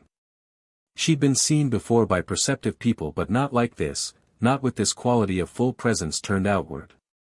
"You're Melisandre," he said. "Yes. R'hllr showed you something." She paused fractionally. "You knew he would." "I didn't know specifically. But after the wall," he moved his hand slightly. "He's been more active. I thought he was probably communicating with his priests." He looked at her directly. "What did he show you?" "You," she said. "What you are. What you carry. And..." She held his eyes. She'd held the eyes of kings and been the one to look away eventually, because she carried things in her gaze that people found difficult to sustain. Naruto didn't look away. He just looked back with those blue eyes that were currently not in sage mode and therefore showed nothing except the complete uncomplicated attention of someone waiting for information. "It broke my theology," she said. She said it without shame and without performance. Just the plain truth of it. Not my faith. My theology. What I believed about the shape of prophecy and the nature of the chosen. Something shifted in his expression. Not sympathy exactly, recognition. "You thought you understood the plan." "I was certain I understood the plan. And now? Now I understand that the plan doesn't have a shape I can fully read," she said. "Only the next step." Naruto looked at her for a moment. "What's the next step?"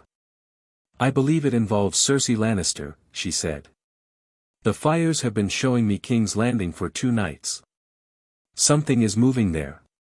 She paused. "And Sansa Stark." The temperature around the small group changed quality.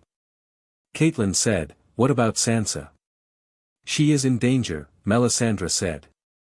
"Beyond the normal danger of her position as a hostage." She paused. "Cersei knows that House Stark has reconstituted. She has been receiving reports, the Lannister scouts on the northern roads, the rumor of something with marks on his face. She is not ignoring the intelligence the way the court ignored the Wall's ravens." She looked at Naruto. "She is building a response." "What kind of response?" Robb said. "The kind that uses what you love against you," Melisandre said. "She knows where Sansa is. She knows you know where Sansa is. She will use the girl as leverage, either to slow your advance north or to force a confrontation on her terms." She paused. "And there is something else. Cersei has acquired knowledge of something specific. The Faceless Men. Arya's very stillness was its own reaction. She's hired someone, Arya said. She has been in communication with a representative, Melisandre said carefully. I do not know if the contract has been completed. But the flames showed me the exchange. Gold and a name. She looked at Arya. Your name. The group absorbed this. Naruto spoke first. How reliable are the flames? In matters of present fact, very reliable, she said. In matters of future possibility, they show what is probable rather than what is certain. She held his gaze. You've been skeptical of prophecy. Prophecy says this will happen, Naruto said. That's different from this is what we should work toward. They sound the same but they don't require the same effort. He paused.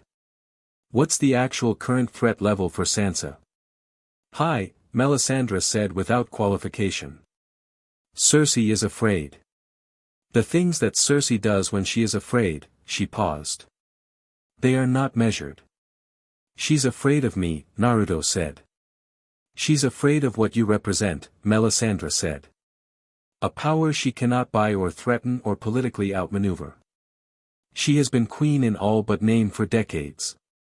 She has navigated every threat by finding the lever that moved it. She cannot find your lever. She paused. Which means her response will not be aimed at you. It will be aimed at everything around you. Robb said, Sansa. And potentially other things, Melisandre said. She is thorough. The group was quiet for a moment. Naruto looked at Robb. We need someone in King's Landing. We don't have anyone in King's Landing, Robb said. Actually, Arya said, we do. Everyone looked at her. The Faceless Men have a house there, she said. I know where it is. I know the contacts. She paused. I'm not going back to them. But I know people who aren't faceless, people who owe me things, who could get Sansa out if Sansa knew to expect them. She looked at Robb. I need a way to send her a message she'll recognize as coming from me. What kind of message would she recognize? Robb said. Arya thought. A memory, she said. Something only we know. She paused. The first time I beat her at sewing. I was 9. She cried and I tried to make her feel better and I told her that needles were better for stabbing than sewing anyway. She paused. She'll know it's me. Catelyn made a sound that was not quite a laugh and not quite a sob and was clearly both. Send a raven. Naruto said. Cersei reads the ravens, Melisandre said. Not mine, said a new voice. Everyone turned. Howland Reed had materialized from behind a tree in the specific way he had of materializing from places where there hadn't been a person. He was holding a small bird, not a raven, a finch or something like it, brown and ordinary, the kind of bird that traveled invisible through the world precisely because it was unremarkable. The Cranigs have their own ways, he said. Cersei doesn't know them. She'd have to know the neck exists as more than a geographical obstacle. He held the bird out to Arya. It can find a specific person if it carries something of theirs. Something with their scent. Arya looked at the bird. She looked at Howland Reed. She looked at her mother, who looked back at her with the specific expression of a woman choosing, right now, to trust the process rather than the fear. I have something, Arya said slowly. In my pack. A ribbon. From Sansa's hair. She paused. From the day we left Winterfell. She put it down and forgot it and I kept it. She said the last part quietly, making it smaller than it was. I don't know why. Because she was your sister, Catelyn said. Arya didn't answer that. But she went for her pack. They camped that night on the edge of the north, the first real northern soil, the ground harder and colder and somehow more itself than the Riverlands had been. The Stark banners moved in the northern wind with a directness the Riverlands wind hadn't had.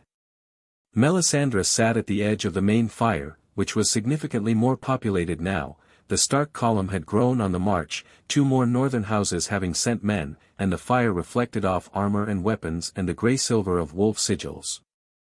She was not part of the inner circle of the fire, but she was part of the fire's light, which was more than she'd been 2 weeks ago.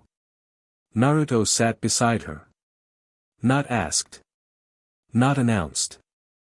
He simply arrived at her peripheral vision and sat, and the fire moved toward him in the small subtle way it always moved in his vicinity, and she felt Lawler's warmth increase at the proximity. John told me what you did for him, Naruto said. The resurrection. She looked at the fire. I was not certain it would work. You did it anyway. There was nothing else to do. She paused. I had been wrong about Stannis. I had been wrong about Shireen. She stopped. The name sat in the air. I thought, if I could do this one thing, if the Lord of Light would answer this one prayer. She stopped again. I wanted to be right about something. You were, Naruto said. She looked at him. He was watching the fire, not her, which made it easier to hear. You were right about John, he said. Maybe for complicated reasons, and maybe you got to right through wrong, but the outcome was right. He paused. That counts.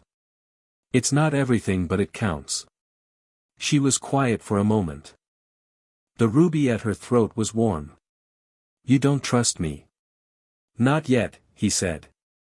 That's not the same as not valuing you. He looked at her. You can read the flames.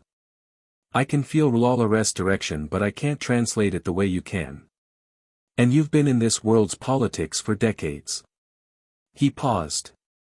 I need someone who knows how Cersei Lannister thinks. You've been in rooms with her. More than once. She paused. She is remarkable, she said, and the word was complicated, carrying admiration and wariness in equal measure. Truly remarkable. She has survived in a position that was designed to keep her powerless, married to a king who ignored her, in a court that saw her as a pawn, surrounded by men who underestimated her, and she has not merely survived. She has accumulated power in the only spaces available to her. Her children. Her brother. Her information networks. She paused. Everything she does comes from those 3 things. Her children first, Naruto said. Always. She would burn the world for them. She paused. And she believes, she has always believed, that the world is willing to burn them. That the world is specifically arrayed against the survival of the things she loves. She paused. She is not entirely wrong about that. That's the lever, Naruto said quietly. Melisandre looked at him. Not a lever to use against her, he said immediately. A lever to understand her. He paused.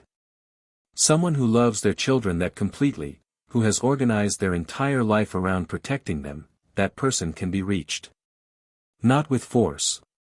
Not with political pressure. He looked at the fire.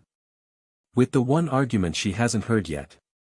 Which is that what's coming from the north doesn't care about the Iron Throne, he said. And if she spends the next year fighting the Starks, she'll be doing it in a kingdom that the Night King walks through like mist. He paused. She's smart enough to understand that. She just hasn't been given the information clearly enough. Melisandre was very still. You want to make contact with Cersei Lannister. I want to make sure she understands the actual threat before she commits to a course of action she can't pull back from. He paused. Not peace. Not alliance. Just information, delivered in a way she can't dismiss. She'll dismiss anything that comes from the Starks. Then it won't come from the Starks, he said. She looked at him for a long moment. The fire moved between them, steady and gold. You, she said. Me. He paused. After Winterfell. When we have the north secured and the Night King's advance is visible enough that it can't be politically managed. He paused. I want to walk into King's Landing and put the reality of what's coming where she can't look away from it. They'll try to kill you. They'll try, he agreed, with the complete calm of someone who has factored this in and found it unremarkable. She looked at him, this boy from outside the world, carrying a nine-tailed demon fox and the fire of her god and the patience of someone who has been through more than his age suggested. She thought about the visions. About what R'hllor had shown her and what she'd felt when she saw it. You are not the prince that was promised, she said carefully. The prophecy doesn't fit you. The salt and smoke, the bleeding star, those signs belong elsewhere. She paused. But R'hllor showed you to me with the same certainty. The same weight. Maybe the prophecy isn't a single person, Naruto said. She considered this. It was a thought she'd been turning over since the visions, a reformulation of something she'd held rigid for her entire adult life. Maybe it's a condition, he continued. A set of circumstances. Multiple people, a particular moment, a convergence. He looked at her. You've been reading it as a single hero. What if it's a fire that requires more than one piece of wood? She sat with this for a long moment. The theological implications of it were extensive and she was already moving through them with the focused speed of someone whose mind operated best under doctrinal pressure. John, she said slowly. His blood. His parentage, Targaryen and Stark, fire and ice. That fits the sign of the bleeding star. The sword. She paused. And you, what you carry, the natural fire, R'hllor's specific choice of you, she paused. The Stark girl. The faces. The ability to be anyone and be no one. She paused. Each of you a part of the whole. That's what I think, Naruto said. The prophecy was never about one person, she said, and the saying of it dismantled something in her, quietly, without drama, the way a building comes down when the right load-bearing element is removed. She felt the collapse and sat inside it. It was not comfortable. It was correct. No, Naruto said. I don't think it was. She looked at him. I burned a child, she said. Shireen Baratheon. In pursuit of a prophecy that I misread. I know, he said. I cannot undo that. No, he said. I can, she stopped. She'd been about to say something theological, I can serve the Lord of Light more truly, I can atone through correct action, and the words felt suddenly very small against the specific reality of a burned child. You can make sure it wasn't the last thing you did that mattered, Naruto said. He said it quietly and without judgment, the way he said everything. Not the defining thing. The previous thing. The one before you understood better. He paused. That's all anyone gets. She looked at the fire for a long time. I will help you with Cersei, she said. I know things about her that she has never told anyone. Secrets she confessed to her gods in septs and that her gods apparently shared with mine. She paused. And I will read the flames as clearly as I can without imposing the shape I want to see on what is actually there. That's all I need, he said. He stood and went back toward the main fire, stopping on the way to say something to Arya that made her expression flicker through a fast private amusement before resettling into its usual watchfulness. She'd been watching Melisandre the entire evening from her position at the fire's other side with the assessment of someone who had not yet decided. Melisandre understood the assessment.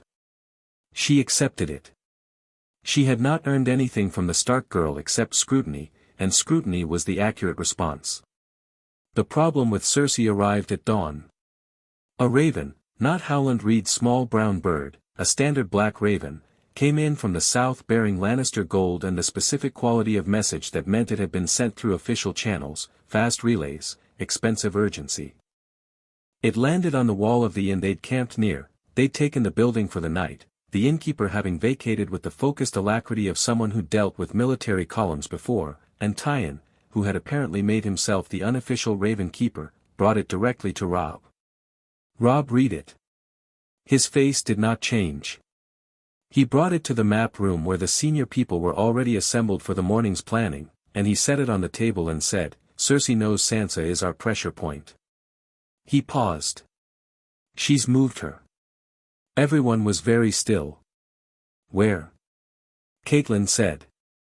She doesn't say. Robb's voice was controlled in a specific way. The message says Sansa Stark is alive and will remain so as long as the pretender Robb Stark and his foreign demon disband their forces and present themselves at King's Landing for pardon. He paused. It came addressed to me by name. She knows we're alive. The room processed this. How? Jon said. The scouts, Naruto said. He was standing at the room's edge, arms crossed, thinking. Not just reporting back about me, reporting back about who was with me. Robb's description, Catelyn's. She's been building a picture for weeks. He paused. This message is designed to do two things. Force a choice that slows us down. And reveal what she knows to make us afraid of what she might know beyond it. It's working, Arya said flatly. On the first part, Naruto said. On the second, he paused. She knows we're alive. She doesn't know what we can do. There's a difference between intelligence about our existence and intelligence about our capability. Sansa, Catelyn said. Just the name. Just the weight of it. We're not disbanding, Robb said immediately. That's not a choice. Cersei knows it's not a choice, this isn't a serious offer. It's a test. She's testing whether panic makes us irrational. He looked at his mother. We go to Winterfell first. We take it. We secure the north. And simultaneously, I'll get Sansa out, Arya said. Arya, Catelyn began. Mother. Her voice was not sharp. It was steady in a way that was new, not the hard-edged stubbornness of a younger Arya but something that had been built on the other side of years of hard things. I know King's Landing. I know how to move in it and how to not be seen. And I know what Sansa looks like when she's trying to survive something and I'll recognize it from across a room. She paused. I'll get her out. Alone? Robb said. Not alone, Naruto said. Arya looked at him. I'm not going with you, he said. Cersei already knows what I look like. I'm the worst possible choice for a stealth operation. He paused. But I'll send shadow clones. 100 of them, spread through King's Landing before you arrive, building a map of the city's current state. You'll have full intelligence before you set foot inside the gates. He paused. And Melisandre.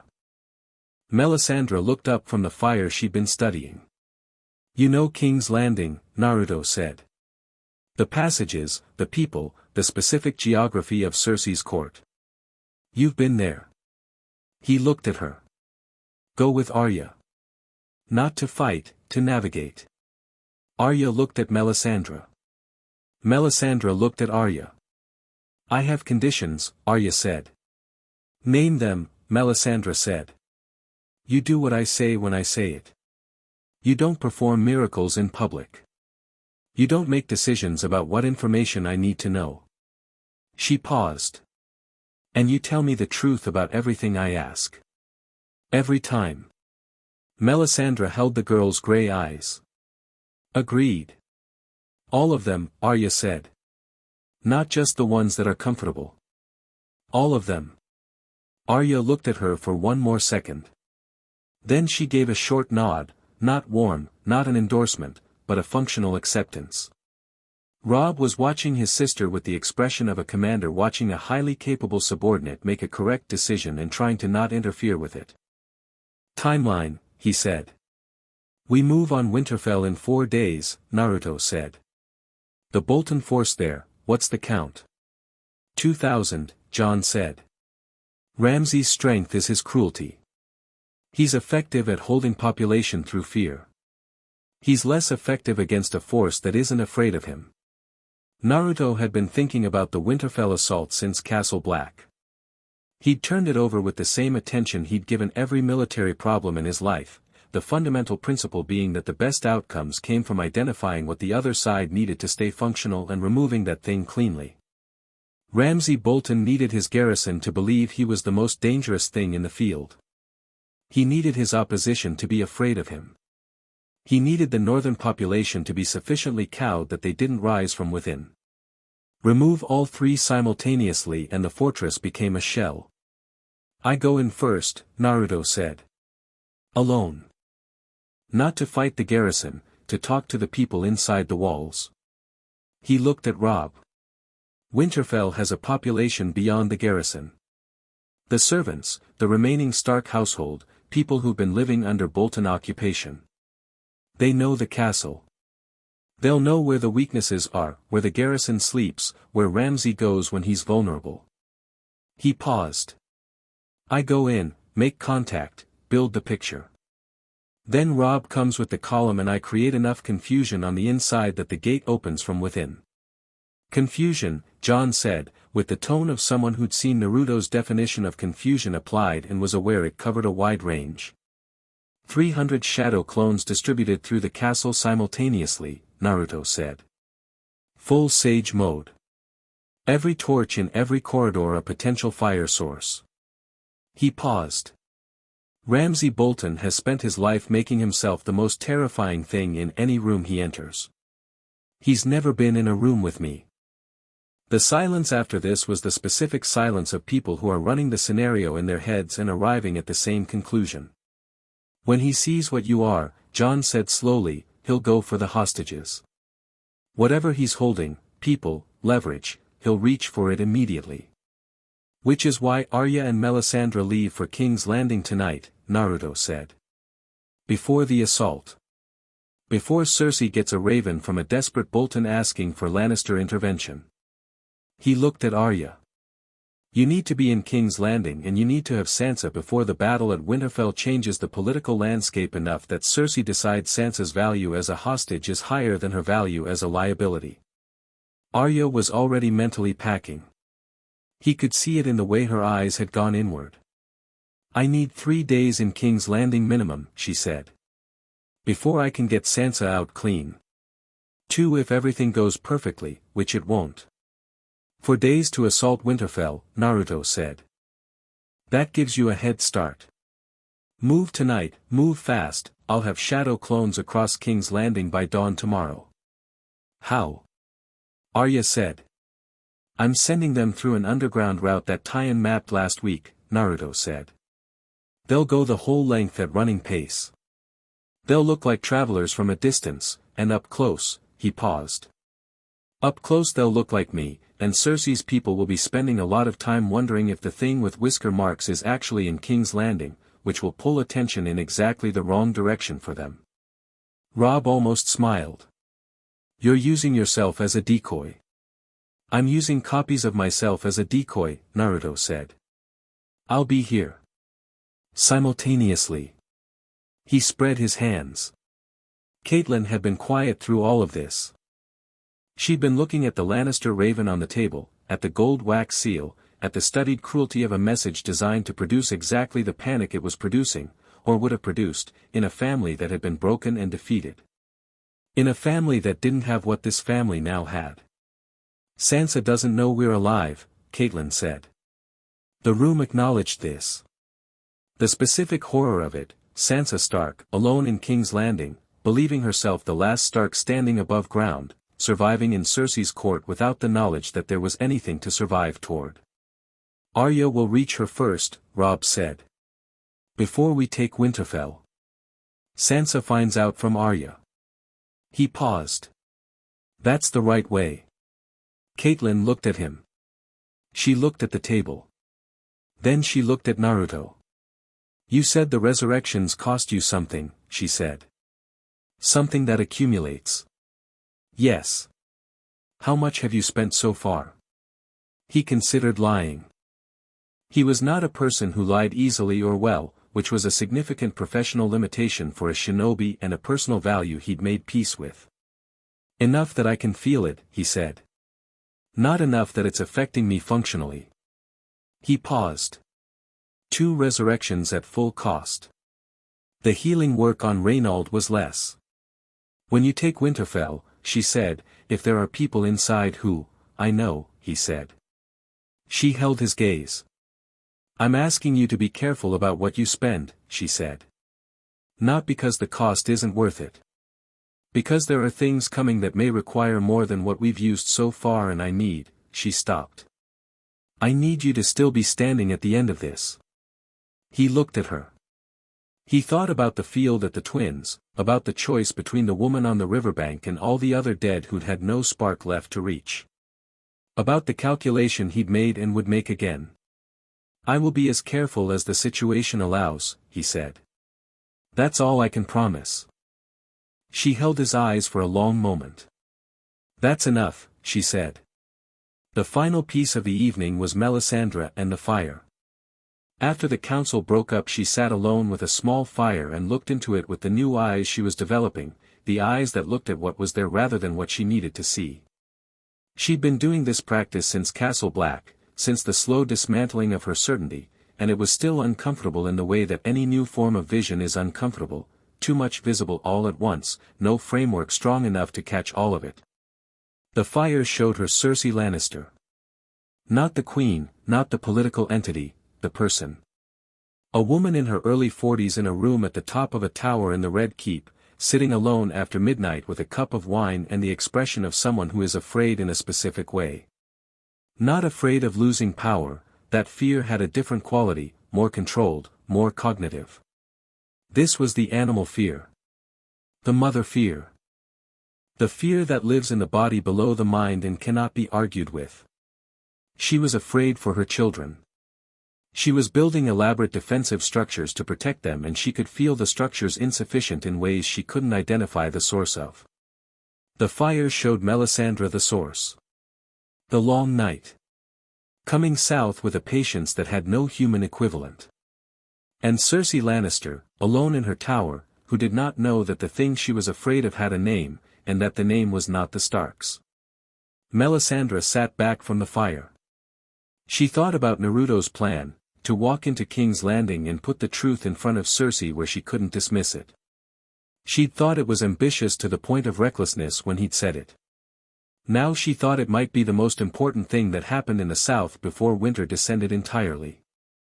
Cersei Lannister's fear was correctly oriented. She was afraid of something vast and cold and beyond political management. She was just aiming it at the wrong target. The right information, delivered correctly, might redirect that fear. Might convert the most capable political operator in Westeros from an obstacle into, not an ally, not yet, possibly not ever, but something less than an enemy. Something that held still long enough for the actual enemy to be addressed. She went to find Naruto. He was outside the inn, standing in the pre-dawn dark, looking north. Not at the wall, they were too far south for that, but north in the direction of Winterfell. His chakra sense was out, she could tell from the quality of his stillness, the slightly deeper presence that sage mode peripherally engaged. I have information about Cersei, she said. Something I saw in the flames tonight that changes the approach. He turned. She told him what she'd seen. The fear, the tower, the source of it. She told it plainly, without her usual frame of divine interpretation, just the observed facts of a woman sitting with a fear she couldn't name. Naruto was quiet for a moment. She already suspects something is wrong in the north, he said. She's been getting the Wall's reports filtered through Lannister spin, but even filtered, the patterns are there if you're smart enough to read them. He paused. She's smart enough. Yes, Melisandre said. Then the message she needs isn't the truth about the Night King. She'll get there on her own eventually. He paused. The message she needs is that fighting the Starks is the thing that makes the Night King's success guaranteed. He looked north. While she's pointing all her power south, her flank is open to something that doesn't care about flanks. How do you deliver that message to someone who will assume it's a trick? You don't deliver it as a message, he said. He looked at her. You make her see it herself. He paused. That's what the flames can do that an ambassador can't. You show her what you showed me. You put her in front of the fire and you show her what's coming. Melisandre looked at him. She would have to consent to stand in front of R'hllor's flame. She worships the seven. She worships her children, Naruto said. And the seven haven't been giving her much. If there's a fire that shows her the thing she can't see clearly, he paused. She'll look. She considered this for a long moment. The fire at her belt, the small portable flame she carried always, was very steady. You have more faith in people than they typically deserve, she said. I have accurate faith in people, he said. Which is higher than what they typically receive, but I've found the results support the investment. She almost laughed. It came out as a breath with a shape. Get some sleep, Naruto said. You and Arya leave at first light. He paused. And Melisandre. She looked at him. Thank you for coming north. He said it simply. It took something. She held his gaze. The Lord of Light directed me. I know. It still took something. He paused. That's not nothing. I want you to know I see it. She looked at him, this boy who had been in her world for less than a month and had already reconfigured more of her understanding of it than 40 years of theology, and felt something shift in the vicinity of her chest that was not R'hllor's warmth and not the ruby's heat. Something simpler than that. Good night, she said. She went inside. She did not look back, but she didn't need to. She could feel the fire behind her, steady and gold, burning in the dark with the specific quality of something that was exactly what it was supposed to be. At first light, Arya Stark and Melisandre rode south. They rode without banners and without ceremony, two women on the road, one wearing no particular face and one wearing her own. The sun came up behind them, hitting the northern trees at an angle that turned everything briefly gold, and the road south was open and cold and leading somewhere that was going to require everything they had. Naruto watched them go from the inn's doorway, Kurama warm at the base of his awareness, and then turned north where Winterfell was waiting, and where Ramsay Bolton was waking up to a morning that was going to be the last ordinary one he had. The shadow clones were already moving. 100 Narutos, spreading south in the dark, each one a slightly different adjustment of the same face, filling the roads and alleys between the north and King's Landing with the ghost of someone who was everywhere and therefore impossible to locate. Let Cersei try to find the lever. Let her search. He'd be in Winterfell's courtyard by the time her search came up empty, and everything she thought she knew about what was possible would need to be revised. He went to find Robb. There was a castle to take.